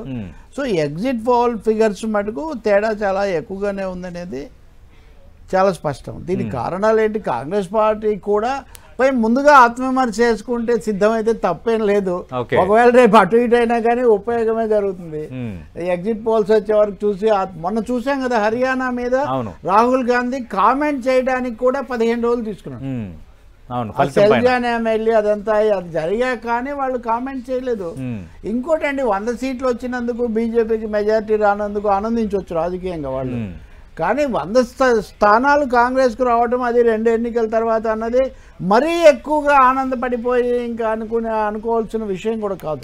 ఇప్పుడు బీజేపీ చూడండి 240 వచ్చి పవర్లోకి వచ్చినా వాళ్ళొక యంత్రంలాగా ఎక్కడికక్కడ ఎలా గెలవాలి. అసలు అమిత్ షా నిద్రపోవట్లేదు, ఎక్కడ చూసినా ఆయనే కనిపిస్తున్నాడు, మణిపూర్ కూడా పరిగెత్తిపోతున్నాడు. కాబట్టి నేను అంటుంది ఏంటంటే ఆ కిల్లర్ ఇన్స్టింక్ట్, ఆ యూనిఫికేషను, బ్రాడ్ వ్యూ, విశాల దృష్టి మటుకు కాంగ్రెస్ లో రావాల్సిన అవసరం ఒకటి తప్పకుండా కనిపిస్తుంది. అది తప్పకుండా రావాలి. రెండవది ఈ వచ్చింది కాబట్టి బీజేపీ టేకన్ ఫర్ గ్రాంటెడ్ గా ఇంకా మాకు అంతా ప్రజలు ఇచ్చేసారు ఇంకా మాకేం లేదు అనుకుంటే అది కూడా పొరపాటే. బీజేపీ కూడా మొన్న మెజారిటీ కోల్పోవడంతో సహా లేదా ఎన్ని తంటాలు పడ్డారు. ఆడుతూ పాడుతూ గెలవాల్సిన మహారాష్ట్ర కదా శివసేన బీజేపీ కలిస్తే. శివసేన ఎందుకు విడిపోయింది? దాంట్లో బీజేపీ పాత్ర ఏముండదు, కేవలం వాళ్ళదేనా? కాబట్టి చాలా కోణాలు బీజేపీ కూడా ఆలోచించుకోవాల్సిన అవసరం ఉంది. ఏకపక్ష ధోరణులనండి, ఈ రైతాంగ సమస్యలనండి పనిచేసాయా లేదా అది వేరే విషయం. అంతేగాని మరీ ఆనందపడాల్సింది లేదు. ఫలితాలు వచ్చాక మరొకసారి మనం అది చేయొచ్చు. కానీ కాంగ్రెస్ మటుకు వెనక్కు తిరిగి చూసుకోకపోతే మటుకు నష్టపోయే అవకాశం చాలా ఎక్కువ. ప్రస్తుతం డిబేట్లో జాయిన్ అవుతున్నారు బీజేపీ సీనియర్ నేత, ప్రస్తుతం ఆ పార్టీ రాష్ట్ర కార్యదర్శిగా ఉన్న ప్రకాష్ రెడ్డి గారు. ప్రకాష్ రెడ్డి గారు, తెలంగాణకు సంబంధించిన కాంగ్రెస్ నేతలు, భారతీయ జనతా పార్టీ నేతలు మహారాష్ట్ర ప్రచారం చాలా విస్తృతంగా పాల్గొన్నారు. సరిహద్దు రాష్ట్రం అవటం, కొన్ని జిల్లాల్లో ఆ మరాఠా ప్రభావం ఉండటం, ఆ బంధుత్వాలు ఉండటం, ఈ ఇంపాక్ట్స్ ఏమైనా కావచ్చు. ఎగ్జిట్ పోల్స్ మీకే మొగ్గు చూపుతున్నాయి. అయితే కాంగ్రెస్ పార్టీ నేతలు ఏమంటున్నారంటే హర్యానాలో కాంగ్రెస్ గెలుస్తుందని ఎగ్జిట్ పోల్ సంస్థలు ఎగ్జిట్ పోల్ చెప్పాయి, కానీ అక్కడ భారతీయ జనతా పార్టీ గెలిచింది. సేమ్ ఇక్కడ అదే జరగబోతుంది. ముందు పెద్దలందరికీ నమస్కారం. సార్కి చాలా రోజుల తర్వాత వచ్చారు. నేనేమంటున్నా అంటే ఎగ్జిట్ పోల్స్ ఎట్లాగో ఎగ్జిట్ పోల్స్ కావు, మనం చాలాసార్లు డిస్కస్ చేసాం. ఎగ్జిట్ పోల్స్ ఈ రోజు బీజేపీకి వచ్చేంత మాత్రం అన్ని బీజేపీకి వస్తాయని కాదు, రానంత మాత్రం బీజేపీకి రావని కూడా కాదు. పార్లమెంట్ ఎలక్షన్స్లో ఏ ఎగ్జిట్ పోల్ కూడా బీజేపీకి 350కి తక్కువ ఎన్డీఏ గ్రూప్కి, బట్ 300కి తక్కువ తగ్గినాయి. అంటే ఇచ్చిన నెంబర్కి 50 సీట్లు, ఈవెన్ బీజేపీకి 280, 290 చెప్పారు ఇంచుమించుగా అందరూ. కొంతమంది ఇండివిజువల్గా 240 వచ్చినాయి. ఇంచుమించు 50 సీట్లు ఓవరాల్గా ఏ లెక్కలు చూసినా అన్ని ఎగ్జిట్ పోల్స్ తగ్గినాయి బీజేపీకి. దాని అర్థం ఎగ్జిట్ పోల్స్ కరెక్టా తప్ప అని కాదు, బట్ గివెన్ సిచ్యువేషన్లో మీరు ఇస్తున్న ఎగ్జిట్ పోల్స్ ఆధారంగా విశ్లేషణ మాత్రమే ఇది. అంతే తప్ప ఎందుకు ఈ ఫలితాలు వస్తున్నాయి దానికి విశ్లేషణ. అంతే తప్ప ఇవి కరెక్ట్గా వచ్చినాయంటే కాకపోవచ్చు. వన్ రాజస్థాన్, మధ్యప్రదేశ్, ఛత్తీస్గఢ్ ఎలక్షన్స్ అప్పుడు కూడా ఏ ఎగ్జిట్ పోల్ కూడా బీజేపీ గెలుస్తారని చెప్పాలి, కానీ బీజేపీ గెలిచింది. కాబట్టి ఎగ్జిట్ పోల్స్ యొక్క సైంటిఫిక్ మెథడాలజీ ఫాలో అవుతున్నారు అందరూ అంటే అది డౌట్. అంటే మీలో మీకు తెలియని సఫాలజిస్ట్ ఉన్నారు, మనం చాలా సందర్భాలు మాట్లాడడం కూడా అంచనా వేస్తుంటారు. మీరు మీ అంచనా చెప్పండి పోనీ. మహారాష్ట్ర జార్ఖండ్లలో ఎన్డీఏకే మొగ్గు ఉండబోతుందా, లేదంటే కీన్ పోటీ ఉందా? నెంబర్స్ కొన్ని చోట్ల 10 నుంచి 15 తేడా ఉన్నాయి కాబట్టి ఇదే ఉండబోతుంది. నేను ఖచ్చితంగా కీన్ ఫైటే ఉంటుంది, పక్కా అన్డౌటెడ్లీ కీన్ ఫైట్ ఉంటుంది. రీజన్ ఏంటంటే మొన్న పార్లమెంట్ ఎలక్షన్స్ లో బీజేపీ వరకు విశ్లేషణ చాలా స్పష్టంగా మేము 17 సీట్లు గెలిచాం, ఇండియా అలయన్స్ 30 సీట్లు గెలిచింది. అయితే అసెంబ్లీ సెగ్మెంట్స్ కనుక తీస్తే 126 అసెంబ్లీ సెగ్మెంట్స్ లో మేము లీడ్ చేసాం, 153 అసెంబ్లీ సెగ్మెంట్స్ లో ఇండి గ్రూప్ లీడ్ చేసింది, మిగతా 6-8 అదర్స్. ఇంకో పాయింట్ దీనికి యాడ్ చేస్తాను, ఓటింగ్ పర్సంటేజ్ కూడా వాళ్ళకి 47.56 వచ్చింది, మీకు 47.42 వచ్చింది. నేను అందుకోసం చెప్తున్నా ఈక్వల్ గా దాదాపు 1% కూడా లేదు, 0.68% కరెక్ట్ గా. అందుకోసమనే ఇప్పుడు చాలా ఫ్యాక్టర్స్ పార్లమెంట్ ఎలక్షన్స్ అయిపోయిందో చాలా ఫ్యాక్టర్స్ పనిచేస్తున్నాయి. మేము ఇంటింటికి పోగలిగేటువంటి సత్తా మాకు ఎక్కువ ఉందా వాళ్ళకి ఎక్కువ ఉందా తెలుస్తుంది. మేము ఎక్కువ పర్సెంటేజ్ ఆఫ్ ఓట్స్ మా వాళ్ళని ఎక్కువ పోల్ చేయించుకోగలిగినామా అది కూడా తెలుస్తుంది మనకు. రెండో ఫ్యాక్టర్, అన్నిటికంటే నేను పొలిటికల్ ఫ్యాక్టర్ చెప్తా. పార్లమెంట్ ఎలక్షన్స్లో మోడీ ప్రధానమంత్రి రాహుల్ గాంధీ ప్రధానమంత్రి చర్చ జరిగింది. అది మరాఠా వరకు అది పూర్తిగా ఇన్ఫ్లుయెన్స్ కాకపోయి ఉండొచ్చు, మరాఠా అనే ప్రైడ్ రాకపోయి ఉండొచ్చు, లైక్ మనం తెలంగాణ ప్రైడ్ అని చెప్పుకుంటున్నట్టుగా. బట్ వేరాజ్ ఇప్పుడున్నటువంటి అలయన్స్లో శివసేన ఉద్ధవ్ ఠాక్రే బీజేపీ నుంచి డివైడ్ అయ్యిందే ముఖ్యమంత్రి పదవి కోసం. మొన్న లాస్ట్ 2019 ఎలక్షన్స్ దాంట్లో కలిసే పోటీ చేసిన ఉద్ధవ్ ఠాక్రే అన్ని శివసేన మొత్తం కలిపినది బీజేపీ కలిసి పోటీ చేస్తే తర్వాత ముఖ్యమంత్రి పదవి నాకు రావట్లేదనే ఉద్దేశంతో కాంగ్రెస్ తో కలిశాడు. శివసేన చీలింది, సార్ రాజకీయమైనటువంటి 1వ అంకం 2వ అంకం 3వ అంకం సాగినాయి. ఇప్పుడు ఉద్ధవ్ ఠాక్రే ముఖ్యమంత్రి అవుతాడా కాడా ముఖ్యమంత్రి అభ్యర్థిగా ప్రకటించలే. ఇప్పుడు వాళ్ళు ప్రకటించకపోవడం వల్ల మరాఠా ప్రైడు, బాల్ ఠాక్రే ప్రైడు, శివసేన ప్రైడు, ఒరిజినల్ శివసేన షిండే అని ప్రజలు నమ్మితే 1% చాలు కదా ఇప్పుడు రిజల్ట్స్ మారడానికి. 100లో 1 మారితే చాలు అయిపోతుంది, రిజల్ట్స్ అన్ని మారిపోతాయి కదా. అందుకోసమనే కాంగ్రెస్ చాలా బ్లండర్స్ చేసింది. ఇంకోటి నెంబర్ 1, నెంబర్ 2 కాంగ్రెస్ ఎక్కువ సీట్లు పోటీ చేస్తుంది. శివసేనకు తక్కువ సీట్లు ఇచ్చి కాంగ్రెస్ ఎక్కువ సీట్లు పోటీ చేస్తుంది. మా దాంట్లో కూడా ఎన్సీపీ అజిత్ పవార్ కొంచెం ఎక్కువ చేస్తున్నాడు, అంటే ఆశించిన దానికంటే ఎక్కువ కాంటాక్ట్ చేస్తున్నది ఒక చర్చ ఉంది యాజ్ ఏ డిస్కషన్స్లో. కాబట్టి కాంగ్రెస్ పార్టీకి బై ఛాన్స్ ఎక్కువ సీట్లు వస్తాయి. ఏమవుతున్నది ఒక ప్రశ్న అవుతుంది. అంటే బాల్ ఠాక్రే ముఖ్యమంత్రి చేయకపోతే అసలు ముందు బాల్ ఠాక్రే అక్కడ ఉంటాడా మొదలనేది రెండో ప్రశ్న కదా. ఉద్ధవ్ ఠాక్రే ఉంటాడా అనేది రెండో ప్రశ్న కదా. కాబట్టి ఎన్నికలనేది కొంత మహారాష్ట్ర అటు ఇటు వచ్చినా లాగగలిగిన సత్తా ఉంది. నేనంటే ఉద్ధవ్ ఠాక్రే పోయిందే ముఖ్యమంత్రి పదవి కోసం. ఆ ముఖ్యమంత్రి పదవి ఆడ రాకపోతే నెంబర్ 1. నెంబర్ 2 మాకు ఉద్ధవ్ ఠాక్రే ముఖ్యమంత్రి కావడం అనేది మాకు లెస్ అంటే లెస్ హార్మ్ఫుల్. కాంగ్రెస్ ముఖ్యమంత్రి అయినా కూడా మేము ఎందుకు కానిస్తాం? మా ఎత్తుగడలు మాకు ఉంటాయి కదా రేపు ఎలక్షన్స్ తర్వాత కాంగ్రెస్ ముఖ్యమంత్రి ఎట్టి పరిస్థితులు కానికుండా ప్రయత్నం చేస్తాం. పాలిటిక్స్ అందుకోసం చెప్తున్నాను. పాలిటిక్స్ లో రేపు రిజల్ట్స్ 4 సీట్లు 3 సీట్లు ఎక్కువ తక్కువ. ఇప్పుడు ఎందుకంటే బాల్ ఠాక్రే యొక్క లెగసీని ఎవరు నిలుపుతారు అనేటువంటి ప్రశ్న. అందుకోసమే కాంగ్రెస్ పార్టీ చేసినటువంటి బ్లండర్స్ లో మహారాష్ట్రలో అంటే ఒకవేళ మహావికాస్ అఘాడీ కూటమి ఎగ్జిట్ పోల్స్ తప్పయ్యి అది వచ్చి ఉద్ధవ్ ఠాక్రేని ముఖ్యమంత్రి క్యాండిడేట్ గా కూటమి అనౌన్స్ చేస్తే అప్పుడు మీరు కొంచెం స్టేబుల్ గా ఉంటారు? మేము స్టేబుల్ గా ఉంటాను కదా, న్యాచురల్ గా యాక్సెప్ట్ చేయాల్సి వస్తుంది. డిఫీట్ యాక్సెప్ట్ చేయాల్సి ఉంది. ఇంతకుముందు యాక్సెప్ట్ చేయాలి, పెద్ద ఇష్యూ కాదు అది. ఇప్పుడు మన పార్లమెంట్ లో డిఫీట్ యాక్సెప్ట్ చేయాలి. But at the same time నేను జార్ఖండ్ గురించి కూడా చెప్తాను. జార్ఖండ్ లో మేము లాస్ట్ టైం చేసినటువంటి పొరపాటును కూడా అర్థం చేసుకొని కొంత మా దాంట్లో Raghubar Das first time non tribe ను జార్ఖండ్ రాష్ట్రం ఏర్పడ్డ తర్వాత మొదటిసారి నాన్ ట్రైబ్ సీఎం చేశారు. దానివల్ల వచ్చిన ఫలితాలు కొంత ఇబ్బందికరంగా ఉన్నాయి. బట్ ఇప్పుడు మా దాంట్లో క్లీన్ ఇమేజ్ ఉన్నటువంటి బాబులాల్ మరాండి లాంటి వాళ్ళు లేదా Arjun Munda, Babulal Marandi most probably CM అవుతాడు, గతంలో కూడా ఉన్నటువంటి వ్యక్తి. కాబట్టి అది అక్కడ ఉన్నటువంటి గిరిజనుల యొక్క ట్రైబల్స్ యొక్క ఇది మాకు ఎక్కువ వస్తుంది. అట్ ది సేమ్ జేఎంఎం యొక్క అవినీతి ఎట్లాగూ కనపడుతూనే ఉంది బయట. సో ఇవన్నీ ఫ్యాక్టర్స్ ఇన్ఫ్లుయెన్స్ చేస్తే ఖచ్చితంగా బీజేపీకి కూడా ఇటు అటుగా జార్ఖండ్లో మేము లీడ్ చేస్తాం. ఒక 5 సీట్లు చిన్న స్టేట్ 81 అసెంబ్లీలో సీటు కాబట్టి 40-42 సీట్లు 44 సీట్లు. లాస్ట్ టైం కూడా మాకు 32 28 దాకా వచ్చిన సీట్లు. కాబట్టి ఈ అలయన్స్లో ఏమవుతుందో చూద్దాం. బట్ నేను నమ్ముతున్నదంటే గివెన్ అలయన్స్ ఇప్పుడు మీరు ఇచ్చినటువంటి సర్వే రిపోర్ట్ ఆధారంగా 2 రాష్ట్రాల్లో ఉన్నటువంటి పరిస్థితిని విశ్లేషణ చేసి చెప్పిన చాలా స్పష్టంగా మేము సవరించుకున్న దాన్ని బట్టి జార్ఖండ్ లో మాకు లీడ్ వస్తుంది. అయితే మొన్న పార్లమెంట్ ఎలక్షన్స్ లో కూడా మనం మహారాష్ట్రలో మాకు లీడ్ రాకపోయినా పార్లమెంట్ ఎలక్షన్స్ లో మాకు జార్ఖండ్ లో లీడ్ వచ్చింది. మెజారిటీ చాలా ఎక్కువ సీట్లు కూడా వచ్చినాయి మొన్న పార్లమెంట్ ఎలక్షన్. దాని ఇంపాక్ట్ కూడా కొంత ఖచ్చితంగా పార్లమెంట్ లో ఉంటుంది. ఇప్పుడు అదే కరెక్ట్ అయితే మరి వీళ్ళకి కూడా ఇంపాక్ట్ నేను కాదంటే నేను అందుకోసం మహారాష్ట్రలో నేను అసెంబ్లీ నెంబర్ కూడా చెప్పిన అసెంబ్లీ ఫిగర్ వైజ్ 30 సీట్లలో శివసేన ఇన్ఫ్లుయెన్స్ ఎంత ఉంటుంది ఉద్ధవ్ ఠాక్రే అనేది ఒక పాయింట్. ఆయన ముఖ్యమంత్రి చేయకపోవడం వల్ల 1% ఓట్లు మారినా 20 సీట్లు మారితే అయిపోయింది కదా ప్రభుత్వం. 126 సీట్లు మారినాయి అనుకోండి. మహారాష్ట్ర జార్ఖండ్ ఆర్ఎస్ఎస్ చాలా కీలక పాత్ర పోషించిందంటారు, నిజమేనా? ప్రచారంలో చివరిలో సార్ ఆర్ఎస్ఎస్ చాలా స్పష్టంగా ఎవరికి ఓటేయాలని అంటే ఈ పార్టీకి ఓటేయమని ఏదో ఒకటి సార్ ఏదో ఒకటి కానీ పాత్ర కీలక అంటే జాతీయవాదులకు ఓటేయండి, ముస్లిం రిజర్వేషన్ అనే వాళ్ళకి ఓట్లు వేయకండి, పలానా ఇది చేసే వాళ్ళకి ఓట్లు వేయకండి, వక్ఫ్ యాక్ట్ ఈ విధంగా ఇంప్లిమెంట్ చేసే వాళ్ళకి ఓట్లు వేయకండి. అది చెప్తే దాని అర్థం ఇది మా అది కాదు అంటే ఇంకోరికి ఓటేయమని వేరే లేదు కదా, ఆటోమేటిక్ గా ఇంప్లైడ్ అవుతుంది. చేసుకున్న ఆయన తెల్ల వెంట్రుకలు ఉంటాయి, బాగా మాట్లాడతాడు, కోపంగా అరుస్తాడు అంటే ప్రకాష్ రెడ్డి అని నేను చెప్పాలా సార్? మీరు భలే ఉన్నారు. చేస్తాడు. రైట్, ప్రకాష్ రెడ్డి గారు డిబేట్ క్లోజ్ చేసే ముందు అంటే ఈ ఫలితాల తర్వాత బీజేపీ స్ట్రాటజీస్ మారబోతున్నాయి, ఈ శీతాకాల సమావేశాల్లో జమిలీ బిల్లుని స్పీడప్ చేస్తారు అని అంటున్నారు. నిజంగా ఆ ఇంపాక్ట్ ఒకవేళ ఎగ్జిట్ పోల్స్ నిజమయ్యి జార్ఖండ్ మహారాష్ట్రలో మీరు పవర్లోకి వస్తే కొంచెం కీలక నిర్ణయాలు ఎక్స్పెక్ట్ చేయొచ్చా సార్? ఊహాజనితమైనటువంటి ప్రశ్నలు ఇవన్నీ సార్. జమిలీ ఎలక్షన్ సంబంధించి జరగాల్సిన ప్రిపరేషన్ కి ఇంకా మొదలు కాలేదు. ఓకే, చాలా స్పష్టంగా జరగాల్సింది మొదలు సెన్సస్ రికార్డ్ కావాలి. అది సెన్సస్ రికార్డ్ సంబంధించినటువంటి విధి విధానాలే ఇప్పుడు 20-25 అవుతాయా, ఇంకొంచెం టైం పడుతుందా, ఇంకా క్లారిటీ లేదు.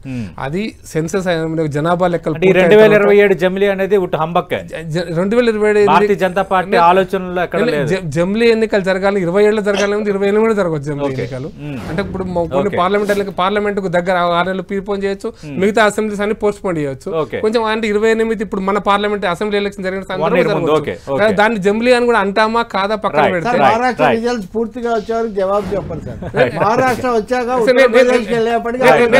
ఎప్పుడు చెప్తా సార్, బక్క ఫ్యాక్ట్ ఉంది. బక్క ఫ్యాక్ట్ ఈ పార్లమెంట్ ఎలక్షన్స్ పార్లమెంట్ సెషన్ రాకపోవచ్చు కూడా అంటారు. ఎందుకంటే దానికి ప్రిపరేషన్ జరగాలి. చట్టాలకు కావాల్సినటువంటి ప్రభుత్వమే సార్. పార్టీలో ఎంత ఆవేశంగా అనుకున్నా ప్రభుత్వాలు వాటి పద్ధతులు నడుస్తాయి. Right sir, right sir. Thank you Prakash Reddy గారు, థ్యాంక్ యూ రఘురామ్ గారు, థ్యాంక్ యూ మధుసూదన్ రెడ్డి గారు, థ్యాంక్ యూ రవి గారు. చూద్దాం మేము వచ్చిన తర్వాత మళ్ళీ మనం విశ్లేషిద్దాం. ఆ రోజు కూడా మన ప్యానెల్లో కలవబోతున్నాం. ఇది మహారాష్ట్ర జార్ఖండ్ ఎన్నికల ఎగ్జిట్ పోల్స్పై 10 టీవీ పిన్ పాయింటెడ్ అనాలిసిస్. ఒకవేళ నిజమైతే భారత రాజకీయాలకు సంబంధించి ప్రధానంగా బీజేపీ ప్లానింగ్ సంబంధించి స్ట్రాటజీస్ మారబోతున్నాయన్న చర్చ అయితే జరుగుతోంది. ఒకవేళ ఇదే కనుక నిజమైతే కాంగ్రెస్ పార్టీకి సంబంధించి కాంగ్రెస్ పార్టీ నాయకత్వం, కాంగ్రెస్ పార్టీ స్ట్రాటజీ పైన మరోసారి కాంగ్రెస్ పార్టీలోన అంతర్లీనంగా కొంత చర్చ మొదలయ్యే అవకాశం చాలా స్పష్టంగా ఉంది. హర్యానాని చేతులారా కాంగ్రెస్ పార్టీ చేజార్చుకుందన్న భావన ఎక్కువ మందిలో ఉన్న నేపథ్యంలో మహారాష్ట్రని లో ఫలితం ఏమైనా తేడా వచ్చినా, అలాగే జార్ఖండ్లో ఉన్న కూటమిని అక్కడ విజయాన్ని పోగొట్టుకున్నా మాత్రం ఖచ్చితంగా దాని ఇంపాక్ట్స్ కాంగ్రెస్ పార్టీకి సంబంధించి కూడా ఉండొచ్చు. తెలకపల్లి రవి గారు అన్నారు ఖచ్చితంగా కాంగ్రెస్ పార్టీ చూసుకోవాలి ఈ విషయంలో అన్నది అయితే కనిపిస్తోంది. బట్ భారతీయ జనతా పార్టీ అయితే మరింత రాజకీయంగా మరింత ఊపుని సంతరించుకునే అవకాశం ఉంది. మేలో ఉన్న 240 సీట్ల ఆ విజయం పూర్తిగా రుచించిన నేపథ్యంలో ఈ ఫలితాలతో మళ్ళీ బిగ్ టార్గెట్స్ దిశగా భారతీయ జనతా పార్టీ అడుగులేసే అవకాశాలు చాలా స్పష్టంగా ఉన్నాయి. ఇది వాటి స్పెషల్ అనాలిసిస్.